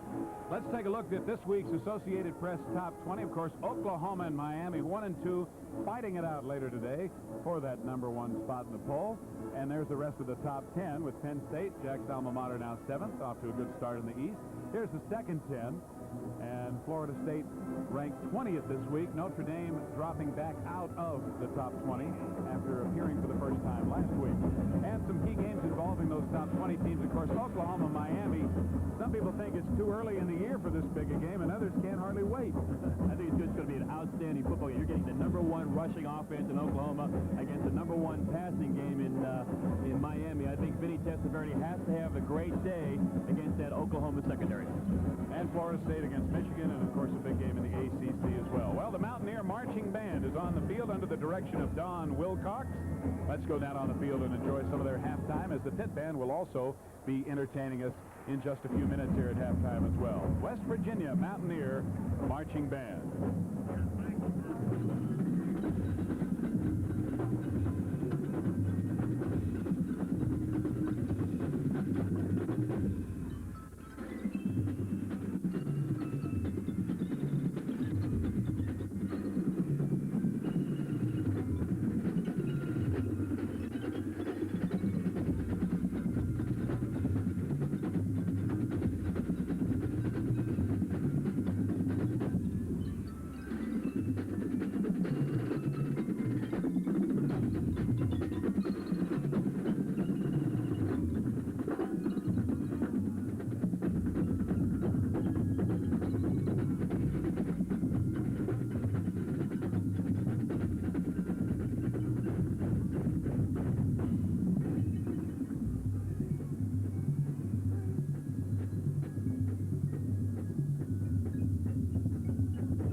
Well, the marching band of the Mountaineers, sporting a rather pith helmet type of look, that was called Jack Miraculous, featuring the West Virginia Band drum section. And in just a minute, we're going to be back with our TVEN Sports Spotlight, a conversation with new Pitt head football coach Mike Gottfried. So stay with us. We're at halftime with the score, Pittsburgh 31, West Virginia 10. Behind this door is a work of art, a labor of love made with the utmost care and quality. Fresh dough daily, perfectly seasoned sauces, natural cheeses, fresh toppings, cooked to perfection in stone ovens. Behind this door is simply the best. Gino Gianelli's Home-Style Pizza. Discover the best. Gino Gianelli's Home-Style Pizza Palace. Look for the red and green. There's one near you, and we deliver. This is Wile E. Coyote. He's been trying to catch that guy for years. What makes him think he can now? Ah, the Donnelly Directory. It's not the same old yellow pages. It's maps, guides, and emergency information. It's a complete, colorful yellow pages that's better and easier to use. Won't he ever learn? Oh, no. Good thinking. The Donnelly Directory. That was close. The Donnelly Directory. It's a better yellow pages and much, much more.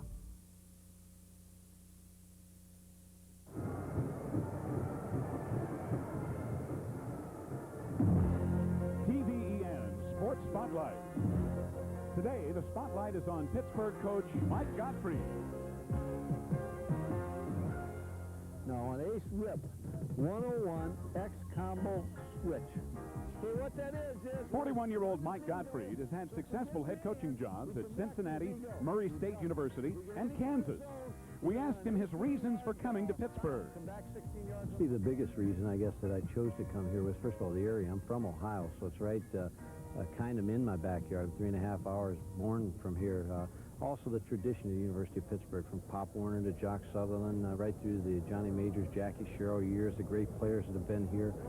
Just the fact of the recruiting area, being in the city of Pittsburgh, in this area, it lends itself to have a chance to win. You have a lot of, and you just mentioned them, ghosts or footprints in which to follow. Do you feel some pressure because the program was so good and then was down for a few years? I really don't feel any pressure. I guess I feel a privilege to be able to be here and to be a part of this. When I walk out in the field in the corner back here to look at the national champion years, it's just a great feeling to know that you're a part of something like that. And, you know, I know the challenge ahead, and I know where the program's at and where people would like for it to be. The expectation level here is high, and so we just work at it each day. Mike, there are some problems that a lot of coaches have when they take over a program. Obviously, you want to install some of your things and your philosophies and the way you do things. What have you had to deal with in doing that here at Pitt? Well, I guess the toughest year you can possibly have is a transition year because it's tough for the players, tougher than for you as a coach because you know where you're going as a coach, but the players really know that it's a tough adjustment for them. They were recruited under some of the systems, some of the philosophy maybe, and so they have to make the adjustment, and it really takes a full year from the time you get here to actually pass that adjustment period. I know the coaches have goals, and coming to a new program, obviously you were thinking about that and what your goals are here. One of them has to be to add another date over there on the national championship wall. But other than that, what are maybe some more short-term goals that you have for the program? That's the biggest goal I have is to try to bring the program back to respectability around the country. People to recognize again the University of Pittsburgh is a program both athletically and academically that it's on top, and it's a contender for the national rankings, it's a contender for bowl games, and a contender for the national championship. Well, Mike Gottfried is a very personable man. He has made, as we said, a very good impression on the people that he has met here in Pittsburgh. Obviously, he's a capable football coach. But underneath all that, he has proven, too, Jack, that he is sort of a no-nonsense type of guy. That's quite right, Steve. I think when he took his job at Pitt, he had a meeting with a lot of the players, and he said, you're going to do it my way or you're going to hit the highway. And he lost some players initially. I think he's a very disciplined coach. He does the little things well. I think he showed up in practice yesterday. They're very stickler to detail and make sure they're doing everything right and precise. And I think it's showing here in the first half with his football team. And he's made an excellent impression. The people at the university just love him so far. Well, let's take a look at some of the key games on the TVEN College scoreboard today. What's happening around the country with Florida State and Michigan tied at 10 in the second quarter. Penn State against East Carolina leading 7-0 in the first quarter. They are a huge favorite. Syracuse out in front of Rutgers in what should be a tight and very important game in the East, 3-0. Northwestern over Princeton 10-0 in the second quarter. Cornell leads Colgate 6-0 in the first. And we want to also remind you that next week you'll see another great interstate rivalry right here on TVEN between these same West Virginia Mountaineers and the Hokies from Virginia Tech. Coach Don Nealon will take his club down to Blacksburg, Virginia for what should be a tough one against Bill Dooley's team. Coach Dooley might be having, of course, contract problems, as we detailed for you last week in the Syracuse-Virginia Tech game, as he has sued the university for $3.5 million, but it apparently has not affected his team's play as they won against Syracuse in the Carrier Dome last week. So that's 12 noon next Saturday with Bob Rathbun and Stan White will be there calling the action for you right here on these same stations, West Virginia at Virginia Tech. More halftime activities coming up here at Pitt Stadium in Pittsburgh with the score, the Pitt Panthers 31 and the Mountaineers of West Virginia 10. We'll be right back. Introducing Wendy's new Big Classic hamburger. University of Pittsburgh Marching Band receiving a well-deserved ovation here from a near sellout crowd. Let's take a look at the first half statistics. As one might expect, Pitt not only leading on the scoreboard, but in most of the categories as well. 14-8 in first downs. They have controlled the football for 3 more minutes, as has West Virginia. 304 total yards in the first half already to just 137 for West Virginia. 219 of those yards came via passes. Turnovers are equal, 2 apiece, and they have been a factor as they have led the scores in this game in just about every instance. As you see the passing yardage, the Panthers with a huge lead, and as we mentioned, Jack, that's going to put a lot of pressure on West Virginia and Mike Timko as they are going to have to throw the football behind here in the second half by 21 points, and they have only 67 yards through the air so far. And that's exactly what they did not want to do coming into this football game. They wanted to get the balance. They wanted to run the football. All of a sudden in the second quarter, when Pitt really took control of the football game, they shut down the running game, made Timko throw the football, but also made him pull up as well. He could not roll out. He could not get outside to contain what he likes to do and throw the football downfield, and the Pitt defense has done a pretty good job against him. Well, West Virginia got on the board first. Bauman with a 43-yard field goal, and then Pitt came back with a 66-yard pass from Congemi to Osborne. There's that run-and-shoot offense. Osborne coming right down the field, just bending it out to the outside. 4 wide receivers in the pattern. The secondary jump pumped on the short route. Osborne goes in for the touchdown. That made it 7-3 Pittsburgh, and then Hosea Hurd with a 20-yard TD pass from Kinjemi. Good pump fake to the left side by Kinjemi, comes right back to the other side in the slot with Hurd, came right down, straight down the field, caught the touchdown pass. West Virginia got a TD pass of their own, Timko to Harvey Smith. Harvey Smith came down the slot. There was a mix-up in the secondary with Pitt. They're trying to fake a blitz and come right back out of it. Harvey Smith snuck right down behind the secondary and caught the TD pass. That 30-yard reception made it 14-10 Pitt, and then Craig Hayward over the top on a goal line play to make it 21-10 Pitt. 260-pound tailback out here this afternoon. He goes right over the top. Good offensive line surge, and he got the touchdown. And a TD pass to Keith Tinsley, number 20 by Kinjemi, that made the score 28-10 at the time. Stacy Smith really misjudges the play. Keith Tinsley, that converted defensive back, who really should be a wide receiver, will be from now on, got back in the corner of the end zone, and Kinjemi put the ball right there. Jeff Van Horn added a 42-yard field goal with just 6 seconds remaining in the half, and that's where we stand right now. Pittsburgh leading 31-10 as Don Nealon brings his Mountaineers back out, and the Panthers come out as well. This is the 79th meeting between these two schools in a series that began way back in 1895. Pittsburgh has a decided edge, and here at Pitt Stadium, we're just moments away from the second half kickoff.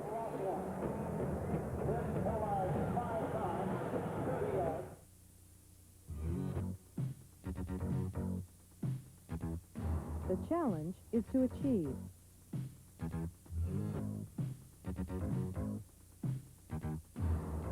Together, we can realize our potential.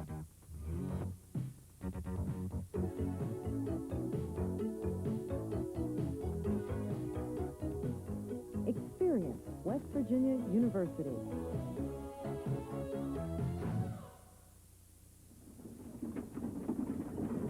"200 years ago, pioneers saw a bright future beyond the Allegheny Mountains. Part of their vision was a frontier academy for the village of Pittsburgh. Today, Pitt's campus of the future uses a unique network of optic fibers to open new frontiers in medicine, the sciences, and the arts. The University of Pittsburgh, 200 years of pioneering the future.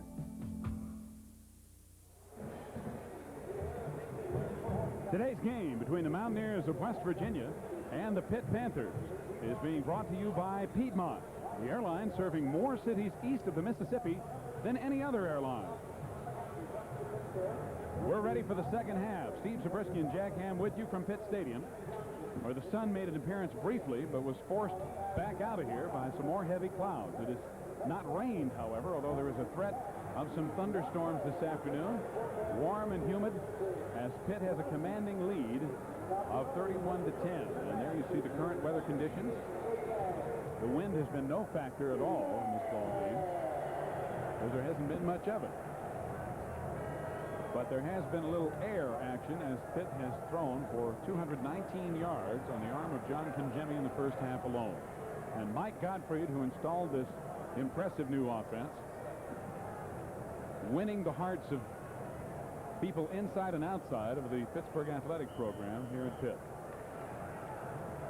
So the option in the beginning of the game rests with Pitt. West Virginia has it here. They elect to take the ball, and Mark Brasco kicks it off. Fulton in the end zone about 3 yards deep is going to bring it out. And a penalty flag is thrown on the return as Fulton's run out of bounds near the 20 on the far side.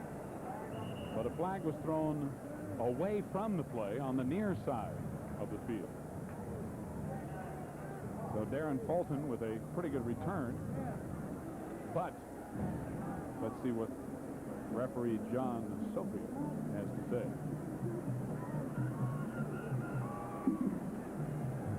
And it's holding on the return team, West Virginia. Well, Darren Fulton is a good kickoff return man, but you've got to disguise some things sometimes. He immediately took that kickoff return and turned and ran to the left side. What he's got to do is go up the middle initially, draw in the defense, and then break it back to the outside. He ran a long way, but that ball, when he got out to the 22-yard line. Holding on the return, 1st and 10. 1st and 10 from the 10 as Fulton brought it out to the 20. So the 10-yard penalty moves it back to the 10. Number 17, Mike Timko, not only faced with a 21-point deficit, but has to start at his own 10-yard line when he would like to have some room to throw. Pecan and Holifield in the backfield behind him, but he is going to throw, and he completes it to Pecan. Pecan has a first down as he gets to the 26 for a gain of 16 yards before Quentin Jones and Billy Owens bring him down in the secondary. A big play on first down by West Virginia. Pecan is the fullback sneaking out of the backfield, and that play-action pass by Timko got into the flat behind the linebacker, caught the football in open field, and turned up and got West Virginia out of bad field position in a hurry. Holifield picking his way through for about 4 or 5 as he punches it across the 30. 59, Walter Johnson, senior defensive tackle from Pahokee, Florida, on the tackle.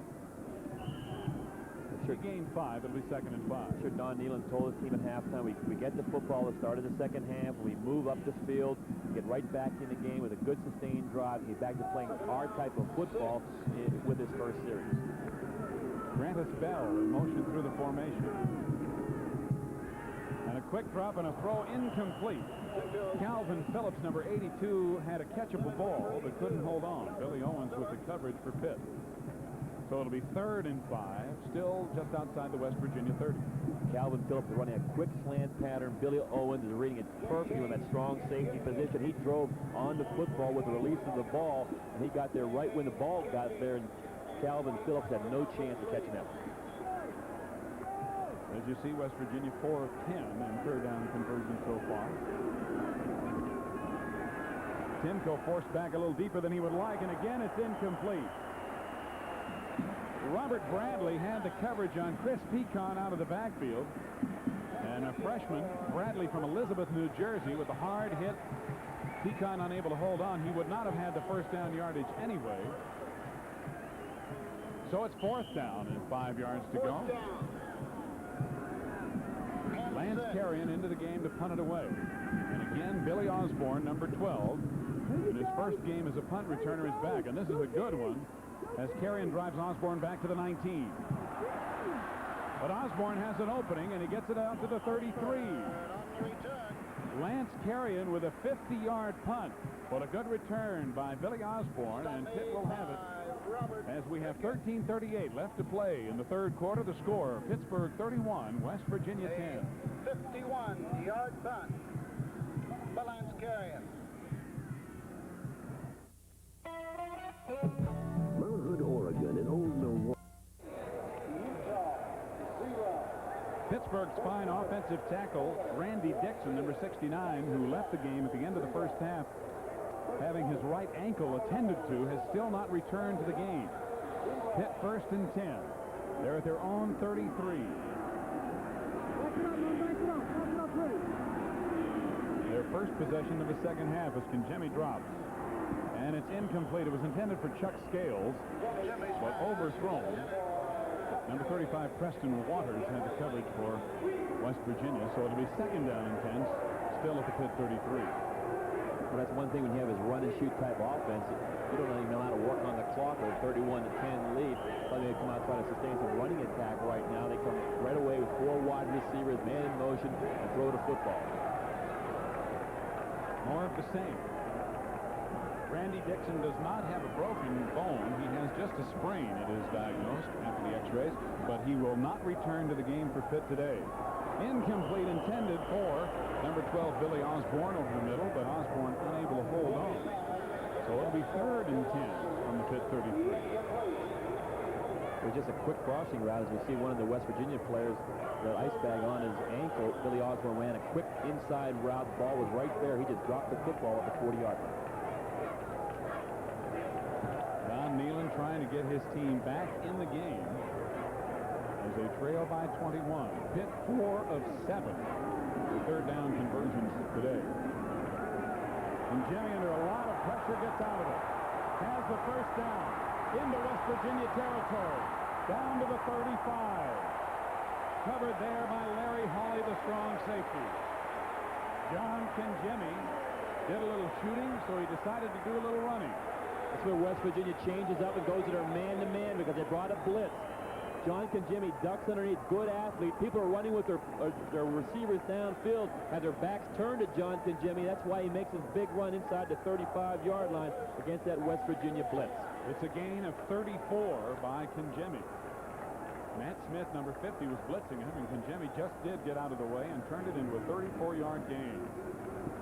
Charles Gladman picking his way down to the 30 for a gain of 4 or 5. Wrapped up there by number 45 Pickett and number 94 Chris Parker. Parker, a 280-pounder from Whitehall, Pennsylvania. When you're a defense and you blitz on the quarterback, you got to make sure you tackle him because your defensive backs are downfield running deep all over the field. Conjemi just ducked right underneath. You see Penn State leading 14-0 over East Carolina. He made the big play. Second down, 5 yards to go. Gladman again. Gladman has the first down as he gets inside the 25. Charles Gladman, junior from Akron, Ohio, sharing those tailback duties somewhat now with the re-emergence of number 34, Craig Hayward. And you see Robert Pickett holding his right forearm very gingerly, maybe his shoulder or his arm, and Pickett unable to leave the field now, going to one knee. Now he's back up.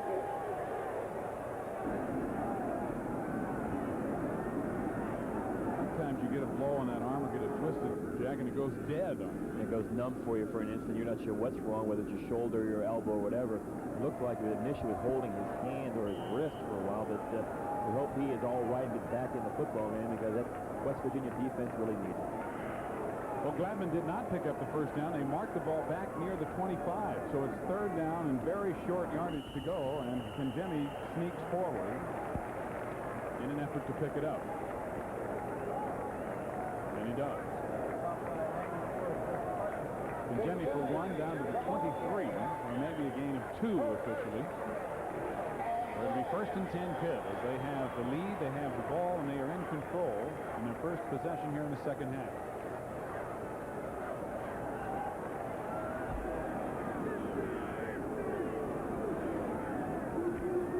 Tom Brown, the fullback, getting to the outside, inside the 15, knocked out of bounds at the 10-yard line by Larry Hawley, number 9, and Matt Smith, number 50.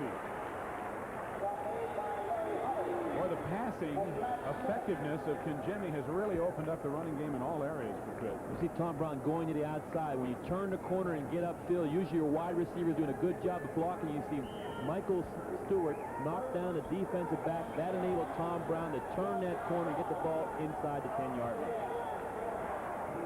Pitt can actually get a first down without scoring as they are just outside the 10. Gladman tried to spin away from Smith but could not. And Matt Smith wraps him up right about at the line of scrimmage. So it'll be second down and 10. I think John Conjemi is going to go right back to get these 10 yards, go right back to that run and shoot offense and try to throw the football for the touchdown right down inside the 10-yard line. You usually get man-to-man coverage by the defense of West Virginia because you're close in. There's not that much territory to work with, and see if their wide receivers can get open. Gladman gained about a half a yard. Tom Brown again on second down, running hard inside the 5. And Brown is down at the 3-yard line. Rodney Wilson, number 89, in there on the stop with help. We talked so much about all the other running backs, Hayward and also Charles Gladman, but Tom Brown, the fullback, was usually the blocking back in at I formation, and when they go to the passing attack, he's also the remaining back in there to pass protect. Now he's getting a lot of work with that running game from that fullback position. And Matt Lavinia, number 45, is in there at a wingback position, and so is Craig Hayward. So we might look for that power lead block again. They fake it this time. Conjemi to Lavinia, or to Brown, rather, is overthrown and incomplete. They lined up in the similar formation, but instead of handing it off, Conjemi tried to pass it in, so it's fourth down and goal. And the field goal unit comes on. where they have a complement play. They either run the trap or they fake the trap and throw the pass off the corner. Brown was open, but that time John Conjemi just did not put enough touch on the football to lay it in Tom Brown's hands. So Jeff Van Horn on to attempt another field goal from the 9. A 19-yard attempt is good. Pitt with an impressive drive. They get only a field goal, however, but they still have a commanding lead. 9 minutes and 56 seconds remaining in the third quarter. The score now, Pitt 34, West Virginia 10. And we will return to Pitt Stadium in just a minute. On the field goal by Van Horn. And all of a sudden, once again, there's a big yellow thing up there in the sky. The sun has come back, and the Panther is donning the shades, appropriately enough. 10 plays, 65 yards, just over 3.5 minutes. And Pitt continues to look impressive. This time they use the running game very effectively, Jack. They can complement their offensive scheme very well with that big offensive line in front of them, so they can do so many different things against the West Virginia defense. Mark Brasco again kicks off. Darren Fulton from the 6-yard line for West Virginia had an opening, but it closed very quickly. It looked like Lee Hetrick, number 48, the senior linebacker from Tarentum, Pennsylvania, reached in and brought down Fulton. They'll mark it at the 27, where it'll be 1st and 10 West Virginia. I know it's early in the third quarter, but West Virginia, I think, really have to start throwing the football almost on every down, being down 34-10. Maybe an occasional draw, screen, or delay pattern to keep that defense on it, but they've got to start moving the football in big chunks of yardage. And the last 4 Pitt possessions have resulted in scores. Hollifield breaks 1 tackle and gets across the 30, near the 35, in fact, before Darrell Woods, number 9, makes the tackle. Florida State and Michigan are still tied.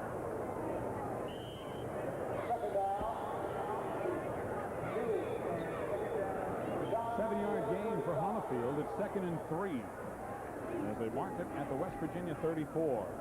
And it's Grantis Bell on the reverse again. And Bell is dragged down from behind by Jerry Olszewski, who calls the defensive signal. Olszewski had seen that play before. It's a gain of about 1, and it'll be 3rd and 2. What's a misdirection counter play, giving it back to Bell to the short side of the field. And a disciplined linebacker has to stay at home, read his keys. He read the keys properly, stayed at home, came down, and brought Bell down for about a yard gain. Just about a yard and a half to go on 3rd down for West Virginia, just outside their own 35. Hollifield trying to get outside. And he is necktied and down, even though the ball came loose, by Billy Owens. Owens, a strong safety, trying to prevent Hollifield from getting the 1st down, but it appeared as if John just did get past the marker. It is a West Virginia 1st down. And a lot of big play people in that Pitt defense. We talked about Tony Woods, the outstanding defensive end, but Billy Owens, a strong safety, just reads properly in that defensive secondary. When he reads run, he comes up in a proper position, and he almost stopped Hollifield short of the 1st down with that necktie tackle. That really is one of the big keys to Pitt's success against the run, is the support they get from the secondary. Timko looking to throw. Swings it out and completes it to Chris Pecan out of the backfield. Gary Richard knocks him down, but not before Pecan gets to the Pitt 49 for another West Virginia 1st down. They have a hard time running the football. Now here's a 1-on-1 coverage. Jerry Olszewski is trying to make the play, tries to dive and deflect the pass. The same play they ran before to Pecan. Turns it upfield, gets inside Pitt territory. Chris used to be known as Pecan, but he went to the sports information people at West Virginia and said, I'd like to have it pronounced Pecan. On the delay, maybe a yard and maybe nothing. Olszewski again making a tackle along with Darrell Wood. See the Pitt defense making a few adjustments at halftime. They knew they were hurt a little bit in the 1st half by that delay and draw. This time the linebacker is staying at home right in the middle and brought Pecan down for about almost no gain. 2nd down and 9.5 yards to go.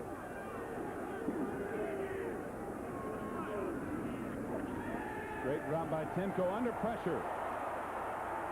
Gets it away.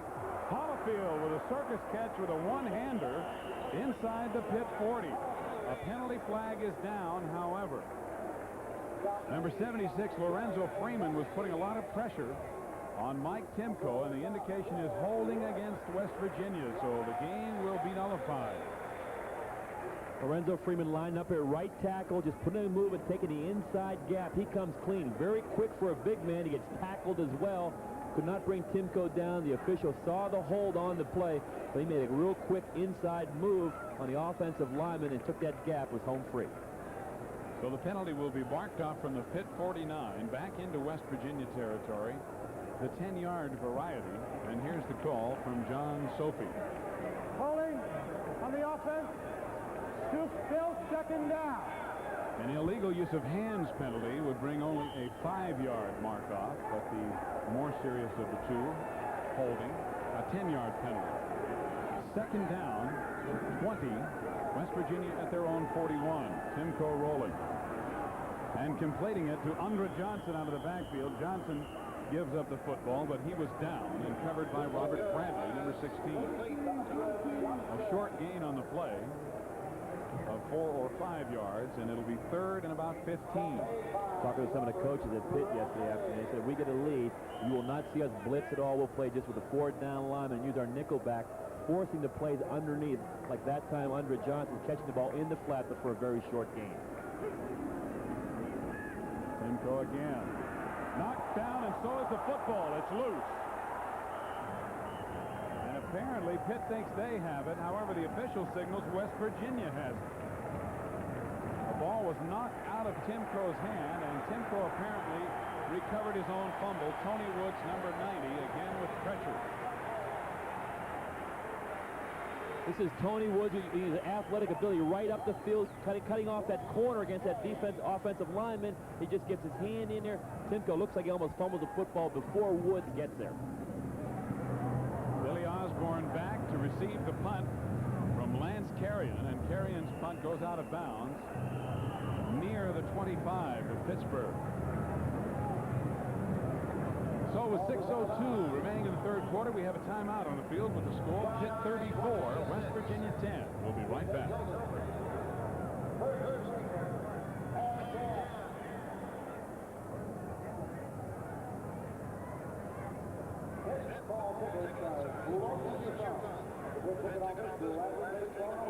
We're celebrating the grand opening sale of our new Village Square Outlet Mall store with the kind of incredible savings.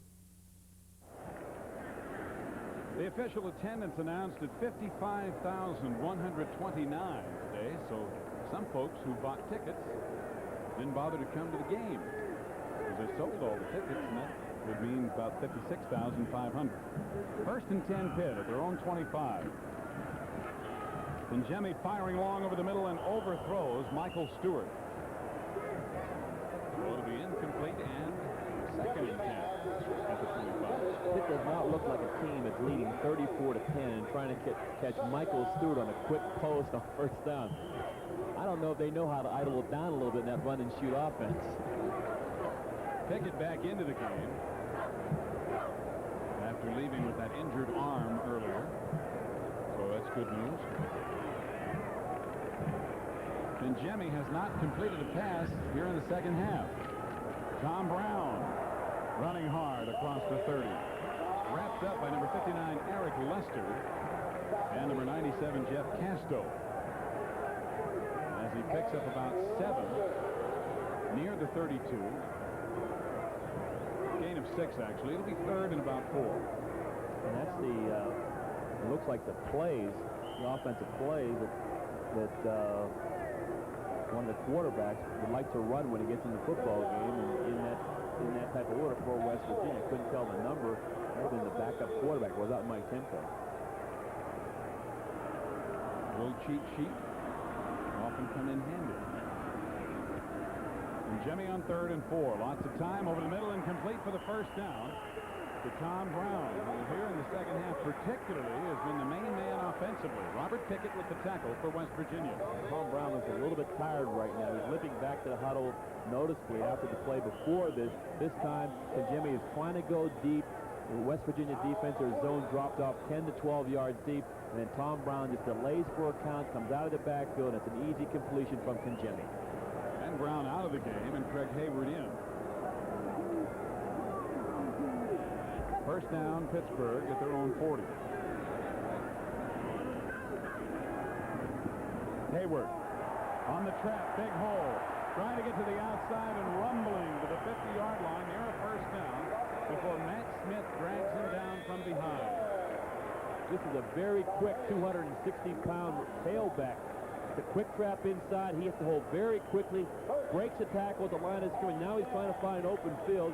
I think a few defensive backs are trying to find a place to hide when he gets in open field, but he's very good, quick, is excellent athlete. And he picks up another first down right at midfield. Well, Pitt continuing to control the football.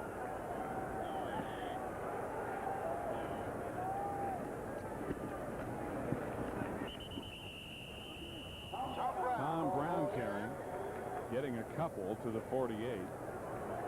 And you saw a shot on the sideline of West Virginia's backup quarterback Ben Reed, number 13, loosening up his arm, so we may see Reed. And again, Tom Brown is limping as he goes back to the huddle.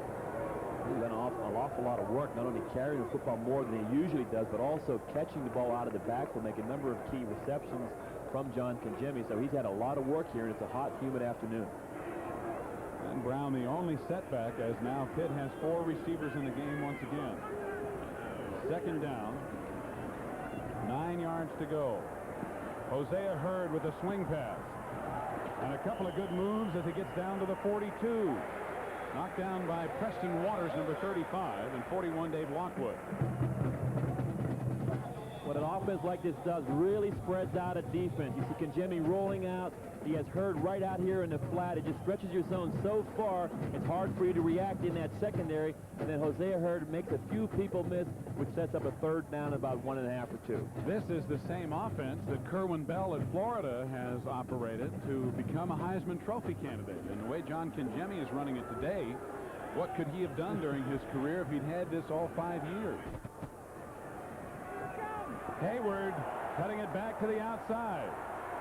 And he's going to be dragged down short of the first down, apparently, by Preston Waters, the left side cornerback, and Matt Smith, number 50. That's probably one of the poor decisions any of the Pitt players have made this afternoon. He knew it, third down and short.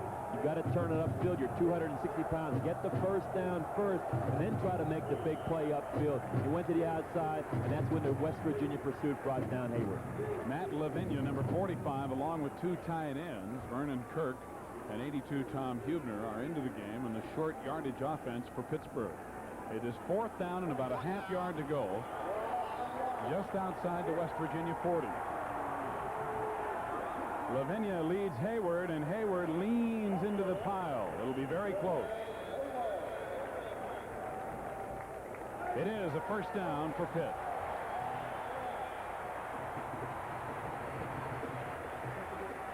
Fourth down and short, and then you see the offensive line just going right into the defensive line of West Virginia. Not that much movement, but all you needed was a little bit of crease, and then that big tailback Hayward comes in here, and he gets that short yardage first down.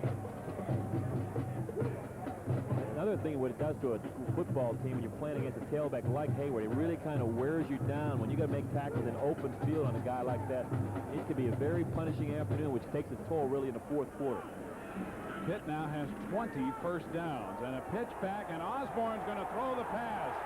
Wide open for a touchdown is tight end Vernon Kirk. A 39-yarder, and Pitt pulling out all the stops, continuing to pour it on, now leading 40-10 with the extra point to come. Well, they set this play up in the first half by running his sweep. This time, Osborne just pulls up. Vernon Kirk fakes a block downfield on a defensive back and just idles down for a second and then goes deep, and that's when Osborne hit him with that option pass. Van Horn on to attempt the extra point. Vernon Kirk with his first career touchdown as Van Horn adds the 41st point of the afternoon for Pittsburgh. Kirk, a sophomore from Donora, Pennsylvania, with his first TD reception. The score now, Pitt 41, West Virginia 10. Will return to Pitt Stadium in just a minute.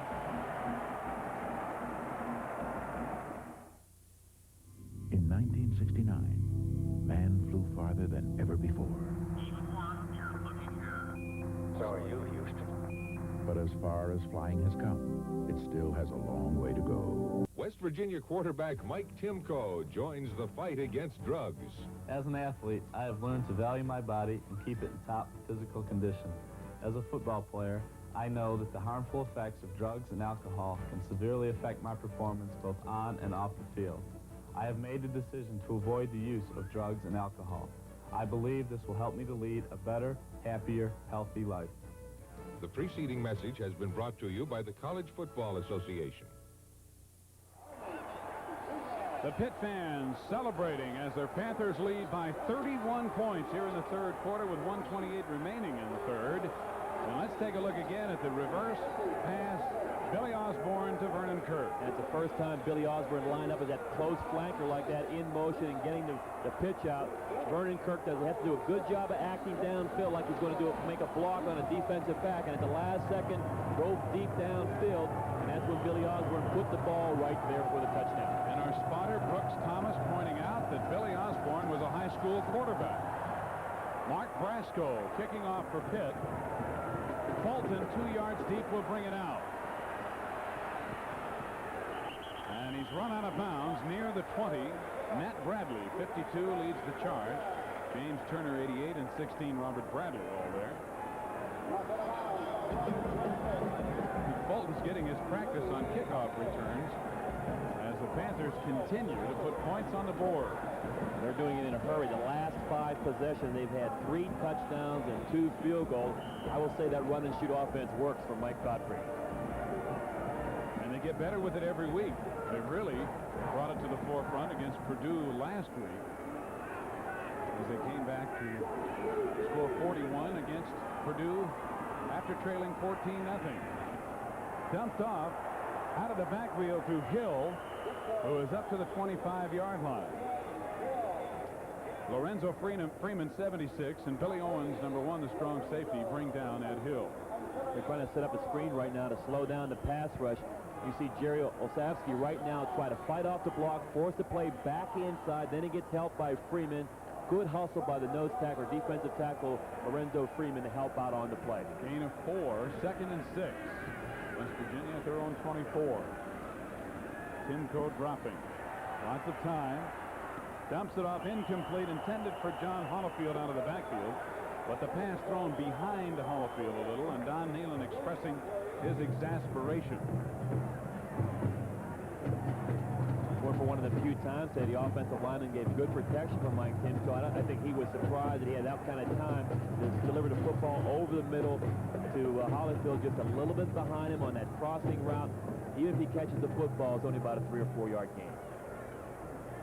We're nearing the end of the third quarter. 41 seconds remain in the third. 41-10, Pitt leading. Timko to the air again, just avoiding Freeman on the rush. Still looking and now throwing deep. Overthrown, incomplete, intended for Keith Wynn. Number 81, a sophomore from Dayton, Ohio. And Gary Richard, number 6, had the coverage on the play. But it appeared as if Timko might be over the line of scrimmage. A flag is thrown at the line of scrimmage. He's trying to roll out, trying to get away from pressure, trying to look to his left. That's when he gets the pressure from the backside. He avoids that, trying to throw downfield. He might have thrown the ball with his foot on the line of scrimmage. Either case, Pitt will decline the penalty, setting up a 4th down and long. They have declined the penalty. So the ball still near the 24-yard line. Lance Carrion on to punt again. He, too, like Fulton, the kickoff return man for West Virginia, has been busy this afternoon. This is his 7th punt, and it's a beauty as he turns it over high, and Osborne takes it at the 26. Out to about the 33 before he's tripped up there. A 50-yard punt by Lance Carrion. But Pitt, with a big lead, has the football back. The score, Pittsburgh 41, West Virginia 10. We'll return to Pitt Stadium in just a moment.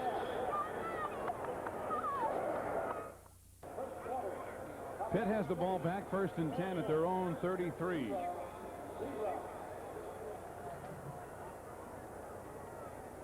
And they're having an opportunity here to work on a lot of things offensively as they have really controlled the football.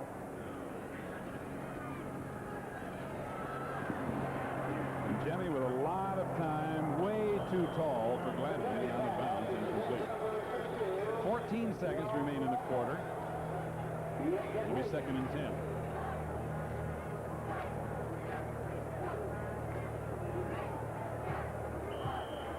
John figuring that he made an outstanding decision to come back. And there is Ben Reed, backup quarterback for West Virginia, still loosening up on the sideline. And Jemmy deciding to come back for the 5th year of eligibility. Charles Gladman hurdling a tackler and getting to the 41. Gladman with a big gain of about 7. Robert Pickett, 45, again on the tackle for West Virginia. It'll be 3rd down. And really about 4 to go as they mark it back near the 40. Charles Gladman getting a chance to play out of that tailback position, going right up the middle, straight ahead blocking, went over the top, try to break that tackle right at the 40-yard line. And also right now we have an injured player down in the field for West Virginia at the 35-yard line. It looks like number 98, David Grant, their fine nose guard, the junior from Belleville, New Jersey, was injured on the play. He really has had an outstanding game defensively for West Virginia. He's put pressure on John Jimmy when he's in there. He now has been playing hurt because he hurt that ankle or knee or whatever in the first half, try to come back and play, and now re-injured it here in the 3rd quarter. Just 5 seconds remaining in the 3rd quarter as Grant leaves the field. Don Nealon has to be frustrated in the fact that West Virginia has not had many chances with the ball. And when they have been able to do very little, particularly since the beginning of the 2nd quarter. Well, this week in the paper, he had an interview and saying that he felt that Pitt was a better football team than Maryland. And I think that's coming out to be true at this point, but he just cannot get anything generated offensively for his team, whether running or passing, and the game really got out of control now into Pitt's favor late in the 2nd quarter. And that is the end of the 3rd quarter. The score, Pittsburgh 41, West Virginia 10.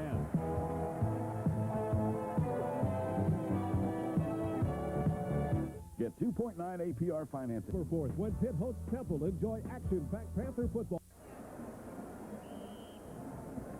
Pittsburgh with a commanding lead and the football as we start the 4th quarter. Steve Zabriskie and Jack Ham with you from Pitt Stadium. The Panthers have a 3rd and 3 just outside their own 40. A double fake and a pass to Hayward out of the backfield. He has the 1st down and room. Rumbling into West Virginia territory to the 41 of the Mountaineers before number 41, Dave Lockwood, and Larry Hawley, number 9, bring him down. I'm going to show you what kind of athlete Greg Hayward is right now. Getting the pass out in the flat, making a good move right here, jumping over a defender and taking the football upfield. Now he just lowers his head, and you need 3 people to bring him down. Well, here are the stats, and Pitt has now run up a total of 461 yards in offense. 274 of those through the air. West Virginia has almost 200 yards, but only 10 points on the scoreboard. And Gladman carries and runs off. Brad Hunt, number 70, finally brings him down. While Gladman's inside the 35 to the 34-yard line. What a great combination of running backs. You have Craig Hayward back there along with Charles Gladman, and also Tom Brown, who's done an outstanding game as well. They are solid at running back. You got to remember today's game, they are playing without Reggie Williams, the leading receiver for Pitt. He is out with a broken leg, and they're still piling up the points.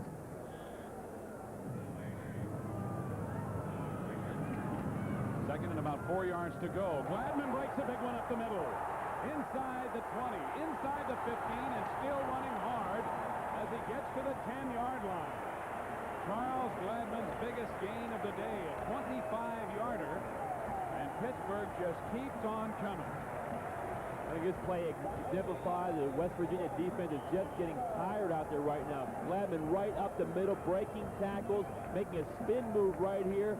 Hold that football out a little bit. That's how he fumbled the ball, but just breaking tackles. There were 3 or 4 West Virginia defenders on the ground after that play by Charles Gladman. And he gets a good hand as he comes off to the near sideline. Pitt now with a first down and goal.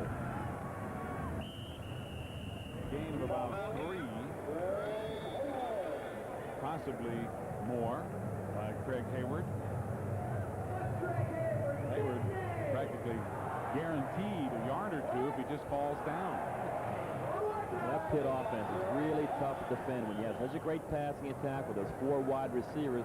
But to complement that with that solid, tough running game with Gladman and Craig Hayward, gives you that inside power game as well. So they've got the whole package there offensively, and you got to credit Mike Godfrey for putting it all together. Second and goal, just inside the West Virginia 8. And Jemmy into the end zone, incomplete, overthrown, and possibly thrown away. Keith Tinsley, number 20, was the nearest receiver to the ball. So it'll bring up third and goal from the 8-yard line. Well, he had Hosea Hurd running a quick crossing route, slant pattern right across the middle towards the goal post. He tripped on the artificial turf and went down, so the receiver was gone. So Kajemi just did a smart thing and threw the football away. Penn State blowing away East Carolina, as you saw a minute ago. No surprise, really, as East Carolina has not won since early last season. Pittsburgh third and goal from the 8. They are 7 of 12 in third down conversion. And Jemmy avoids the rush. He's going to run it in for a touchdown.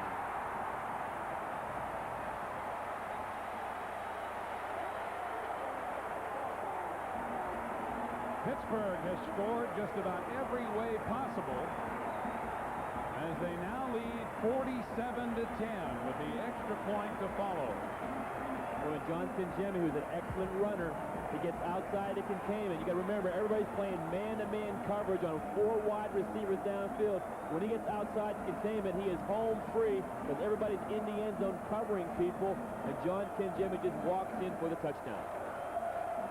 And the extra point by Van Horn is perfect, as Van Horn is perfect on the season. 12 minutes, 30 seconds remaining in the football game. The score now, Pittsburgh 48, West Virginia 10.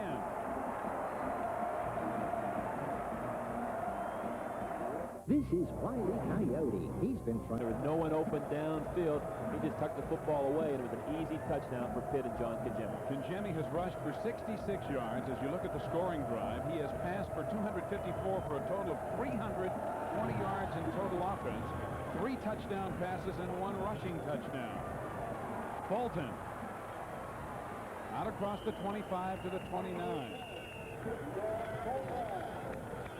Robert Bradley again, number 16, making the tackle on special teams.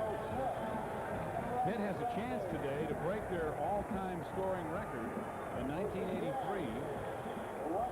Well, maybe it's not the all-time record, but the most in a while. They scored 55 points against Louisville in 1983. And there's Randy Dixon, who has changed into sweats and has crutches, as you can tell, and apparently that sprained ankle serious enough that next week might be in jeopardy for him. New quarterback Ben Reed into the game for West Virginia, throws the bomb, incomplete, almost caught by Harvey Smith after it was almost intercepted by Troy Washington. So Ben Reed, a 6'4", 225-pound junior from Bixby, Oklahoma, into the game. Well, there's just defensive backs just flying to the football. They really popped the ball up in the air. Gary Ritchie was down there, as well as Troy Washington. They were going for the interception again. The ball was a little bit underthrown on the play, and they just pop it up in the air, and Harvey Smith almost comes down with a really a luck reception. Second down and 10. Still at the 34 of West Virginia. And Reed will be airing it out. And here's the reverse to Grantis Bell. And Bell, who's only 5'8" and 155, brought down by Quentin Jones, number 7. Jones with a little leg cramp problem, helped up by Bell, who gained about 5 out to the 34. I said the 34 before, it was 29. So it's third down and 5. West Virginia at their own 34. Reed, nice and tall at 6'4", good size at 225. easy to hit if you're a defensive lineman. But he does have a strong arm, and he showed it on the very first play. He's under pressure. He'll be dropped right here. Well, you're right, Jack. Tony Woods in there very quickly, along with Jerry Wall, 51.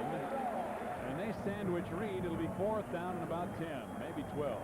Well, he's trying to play action pass, and you're not going to fake anybody with 48 to 10 right now on a play action pass, and he gets all kind of pressure. And finally, Jerry Wall, a junior linebacker, brings it down with a lot of his friends.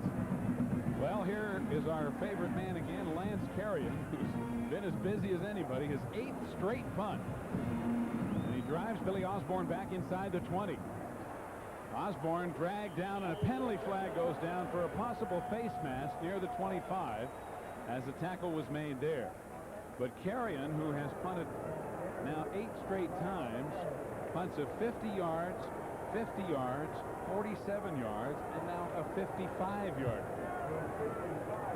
John Sophie indicating the face mask penalty against West Virginia.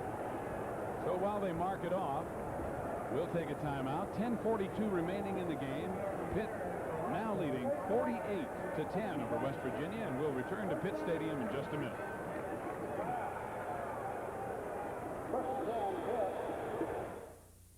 At Piedmont, everyone... Fullback Tom Brown of the University of Pittsburgh. His left knee, and we saw him limping a few times. He has been a workhorse here in the second half, but may not return. And obviously with Pitt leading 48-10, it's not a big need for him. Now they have the second-team offensive unit in there, but John Kangemi still at quarterback for Pitt as they have a 1st and 10 at their own 30. 10:42 remaining in the ballgame. Gladman skipping for 3. 45 Robert Pickett and 59 Eric Lester bring him down. It'll be 2nd down and 7 at the Pitt 33.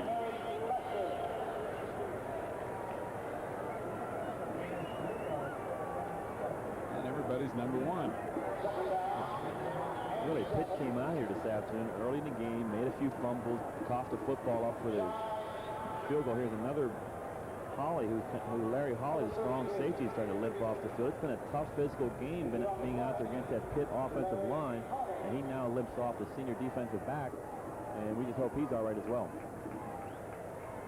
Holly from the hometown of a couple of pretty good baseball players. Ken Griffey, who's in the American League now with the Yankees, and the great Stan Musial, all from Donora, Pennsylvania, south of here. Yes, Donora's sort of a halfway point between Pittsburgh and Morgantown. Well, it could have gone either way, but he went south. 2nd down and 8, or make it 7 from the 33. Kangemi completing it to number 83, Darren Gillespie, and Gillespie short of a 1st down out near the 39. And the clock continues to run now with less than 10 minutes left in the game. And there is Mike Timko, who had a tough game. Under pressure all afternoon from that big Pittsburgh defensive front. The game really just didn't go the way West Virginia wanted to initially when they got down by that many points.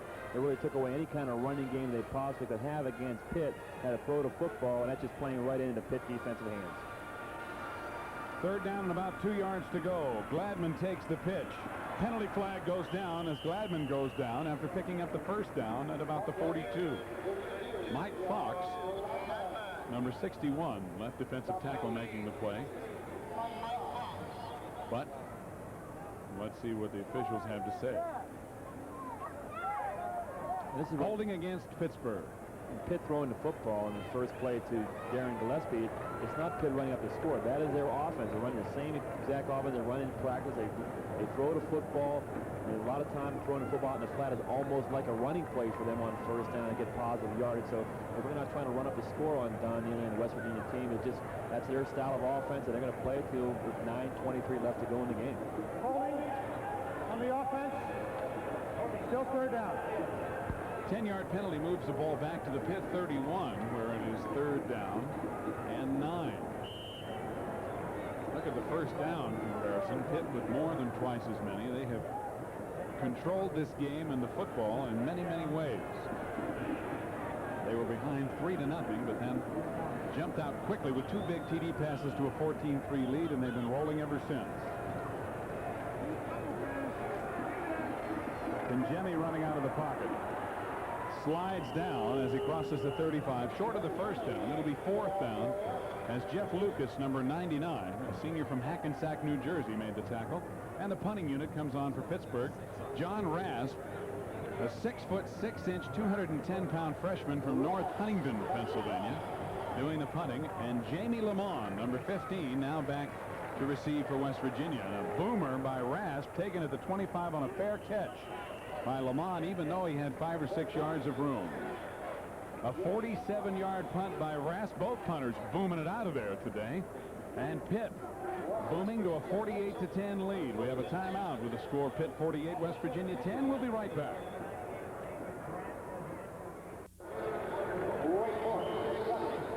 West Virginia at their own 15-yard line. As you see, just over 8.5 minutes left in the game. And they are not only a long way from scoring, but a long way from getting back into this game. Chris Peacock getting to the outside and picking up 5 or 6 to the 21, dragged down by Ezekiel Gadsden, number 26. It'll be 2nd down and 4 from the 21. And again, it's Ben Reed, number 13, the quarterback for West Virginia. The WVU fans not having a whole lot to get excited about. Well, there are quite a bit of them, too. About 15,000 fans came up from West Virginia. In fact, I got caught in that traffic jam on the Parkway coming here to the game as well, so they were hoping for big things this afternoon. It just was not to be. Reed looking to throw, gets it away, and completes it to number 81, Keith Wynn. And Wynn gets the first down and some extra yardage. Jerry Wall, number 51, makes the stop. A good gain out to the 37 or 38-yard line of West Virginia, where it'll be 1st and 10. Pittsburgh now changing up and playing a safe zone defense, 3 deep zone, making everything happen down underneath. No big plays at all with this huge lead they have right now. Just let 4 people rush the passer and drop everybody else off. Pitt with their 2nd team defensive unit in there. And Reed with a short drop. Looking over the middle and completing it. Grantis Bell with a 1st down into Pitt territory to the 46 before he's wrapped up by, again, Ezekiel Gadsden, number 26. Grantis Bell put a nice move on Jerry Wall, the linebacker, trying to tackle him. He didn't lay a glove on him as he came across the middle. His quick feet by Bell, turned it upfield, gets into Pitt territory at the 45-yard line. Gadsden was a running back last year, converted to a defensive back this year, and Keith Tinsley, who was a defensive back, now a wide receiver. So players switching with the appearance of Mike Gottfried on the scene. A 17-yard gain. 1st and 10, West Virginia. Pat Randolph breaking a tackle and getting good yardage inside the 30 down to the 26 before Michael Hadley, number 10, runs him out of bounds. Randolph, a junior from Folsom, Pennsylvania. We can tell a lot of backup people are in the game right now. He gets right to the corner. There's no containment at all. Here comes Randolph straight ahead, off tackle. No containment at all. You don't see a Pitt player in the field until Billy Owens, a strong safety, comes into view, takes the football down to the 26-yard line and goes out of bounds. It's another West Virginia 1st down as they're trying to at least get some more points on the scoreboard. Reed looking long, hangs it up there and overthrows it. Intended for number 82, Calvin Phillips. Good coverage by Robert Bradley, number 16, a freshman from Elizabeth, New Jersey. 6:48 left to go in the game, and the incompletion makes it 2nd down and 10, still at the Pitt 26. So Ben Reed looks like he has a nice arm trying to throw that ball down in the corner of the end zone to number 82, Calvin Phillips. Good touch on the football, just outstanding coverage in the secondary by Pitt. Timko, standing on the sidelines, as you see, was 9 of 21 for 106 yards.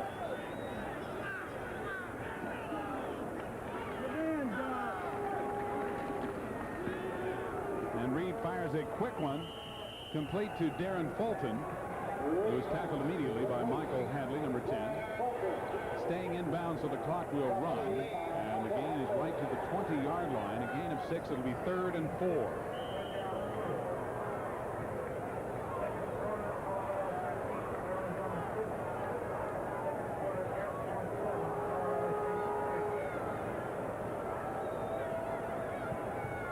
Davis Bell wide to the right. Randolph battling for the first down, has it, or at least appears to have it. He's going to be very close. Jerry Wall, 51, made the stop, and referee John Sophie is in there immediately to see if in fact it is enough for the first down. And he's going to ask for a timeout for himself or a measurement. Steve, it doesn't get any easier for West Virginia. Next week, they've got to go down to Blacksburg and play Virginia Tech, a different style of offense. That team loves to run the football, ran for over 380 yards against Syracuse last week, so they won't see the passing game that Pitt showed them today, but they'll see a running attack, which is absolutely awesome. We were impressed with their two running backs, Maurice Williams and Eddie Hunter. And then West Virginia gets a breather. They get to play Miami the following week. Who made that schedule up? Well, the problem is the athletic directors make it up, and then the coaches have to go play it. Don Nealon facing perhaps his toughest year in some time in West Virginia. On fourth down, Reed on a quarterback sneak falls forward and has more than enough as he gets inside the 15. So it'll be a first down for the Mountaineers. Charles Swink, number 49, a junior from Connellsville, Pennsylvania, making the tackle. Well, all the experts made Pitt about a 7 or 8 point favorite here coming into the game. I don't think they realize what a potent offense like Godfrey has, especially now as everybody's getting familiar with the offense in the third, fourth game. Now they're getting more comfortable, and I tell you, John Jimmy is really in control. I think that's the key, Jack. The longer they run it, the better they seem to get at it. Randolph again, right up the middle, inside the 10, fumble. And West Virginia recovers. There was a penalty flag on the play as well, but Randolph's good gain is going to be nullified as the ball rolled back toward the line of scrimmage. Number 81, Keith Wynn, recovered the fumble, but Pitt was offsides on the play. A rather anticlimactic fourth quarter, with the Panthers holding a 38-point lead. But West Virginia trying to restore a little pride here by sticking it in the end zone. The penalty moves it to the 9, and here's the call. Offside on the defense. Still first down.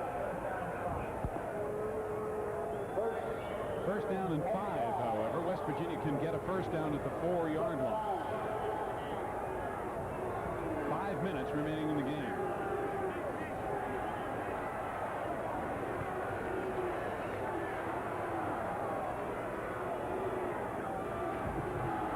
Randolph again. Inside the 5. Near the 4 before Nate Hayward, number 35, Craig's brother, and the strong safety makes the tackle. Pat Randolph looks like a good running back for West Virginia, running the football not on the outside for some good yardage, turning the corner, but those tough, hard yards down here inside the 5-yard line where he's got to go tackle to tackle. Good power, good explosion, and took that ball inside the 5, about a half a yard short of the first down. So it's third, or rather second down, and about a yard to go. And preliminary movement on the right side of the West Virginia offensive line. It appeared as if Brian Smider, number 79, at 285-pound tackle from right here in Pittsburgh, fired out of there too quickly.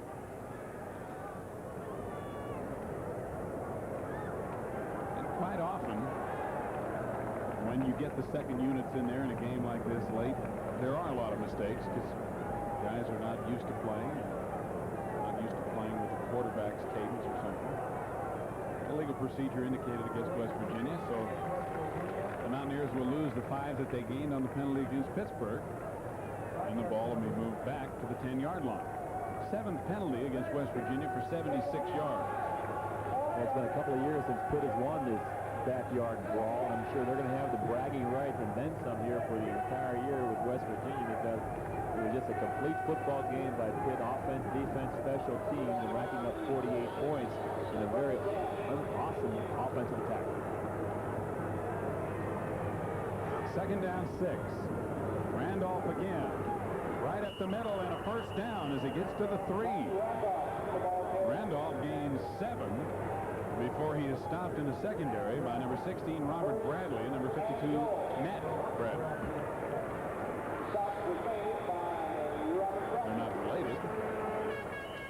They worked well together. They mark it at the 4 instead of the 3, but it is a first down. First and goal from the 4. Randolph at 6 feet, 215 pounds. And he will carry again, sweeping to the outside, running for the corner, touchdown, West Virginia. Pat Randolph does most of the ball carrying, including the final 5 or 4 yards, I should say, to put West Virginia on the board for the first time since the first quarter. He just dips to the outside. He's got outstanding speed, turns the corner, no containment again on that side of the field by Pitt. He just uses foot speed to get into the corner of the end zone for the West Virginia touchdown. West Virginia actually had scored seconds into the second quarter. And they score here again with 3:17 remaining. Charlie Bauman in to attempt the extra point, and it's no good. So Don Nealon salvaging a little something. 3:17 remaining in the ball game. The score, Pitt 48, West Virginia 16, and we will return to Pitt Stadium in just a minute.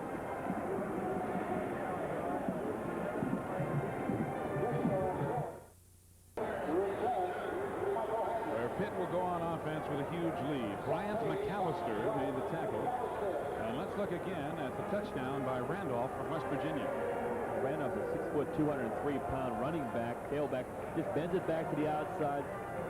Pitt's containment with their second-team defense in the football game was not there, and Randolph just walks into the end zone for a touchdown. New quarterback for the Pitt Panthers, Joe Filitsky, a junior from here in Pittsburgh, as a partial standing ovation is given John Congemi as he comes off the field after an outstanding day. Over 300 yards in total offense for Congemi. 3 touchdown passes, 1 touchdown rushing. So Filitsky into the game and handing off to Doug Hertzler, who's in at running back, a freshman from North Hills. I saw John Congemi on the sideline with a dean of admissions trying to get 2 or 3 more years of eligibility here at Pitt. Now with this new offense, he would love to come back here and play a couple of more years. He just had an outstanding game this afternoon. Well, Filitsky is actually listed as the 4th-team quarterback. They have Larry Wanke, a freshman from Cleveland, and Sal Janella, a junior from San Mateo, California.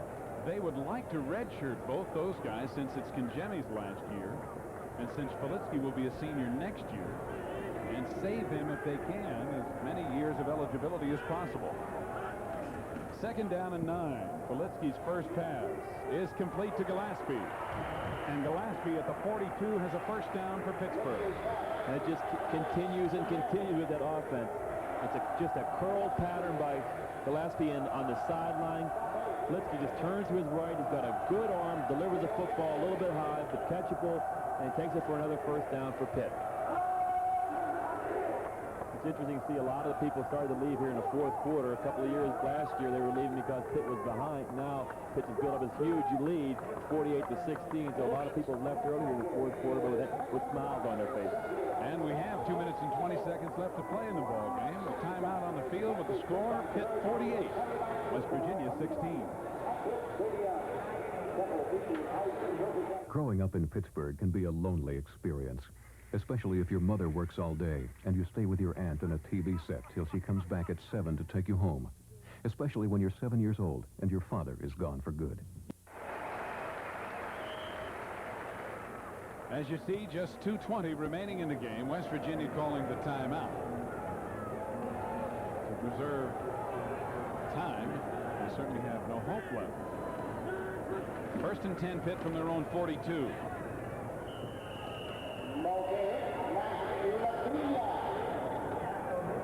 And Lavinia carrying the ball for the first time. And Roger Dixon in the 44 making the tackle. Lavinia gains about 3 across the 45, maybe 4 yards. When I talked to Mike Godfrey yesterday, I was asking him about his football team. He said, I really don't know how they perform in the game. It's my third game, and now we're going into the game with West Virginia. I'm not sure how they're going to react, so I'm kind of feeling my way along with this program as well, and I think he found out this afternoon that a lot of those players can play very well for him on that football field. 2nd and 7, and again, it's the freshman running back, Doug Hetzler, who carries and gets practically nothing, maybe a yard or two. It'll be 3rd down and about 5. Pitt will be hosting Temple here at Pitt Stadium next week.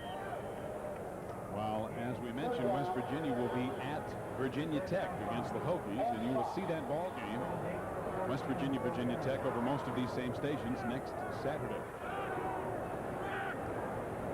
3rd and 5. Lavinia gets a yard, perhaps, is all. I'm wondering what the defensive coordinator from Temple will be saying after he sees the film of this run and shoot offense that Pitt has, but he has to face next week right here at Pitt Stadium. Change of thinking. 4th down as the punting unit comes on for Pitt. This telecast is authorized under broadcasting rights granted by TVEN Sports. It is intended solely for the entertainment of our audience. Any broadcast, retransmission, or publication without the express written consent of TVEN Sports is prohibited. John Rasp on to kick it away. Rasp hasn't had to punt much, and when he has, he's done a good job. And he'll hit it from about his own 40. Tumbling end-over-end punt. Lamont lets it roll, and it goes into the end zone. 51 yards on the punt by Rasp.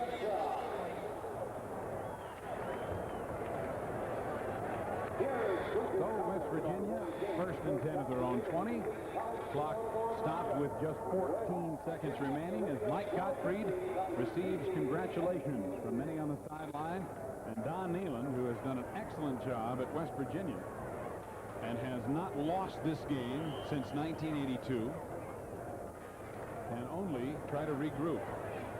And I guess he'd have to be glad, Jack, it's behind him, because Pitt really has been in command from almost the very beginning, even though West Virginia did score first on field goal. Well, next week playing Virginia Tech, a more running style offense, he's got a better chance with his defense to try to contain that kind of team.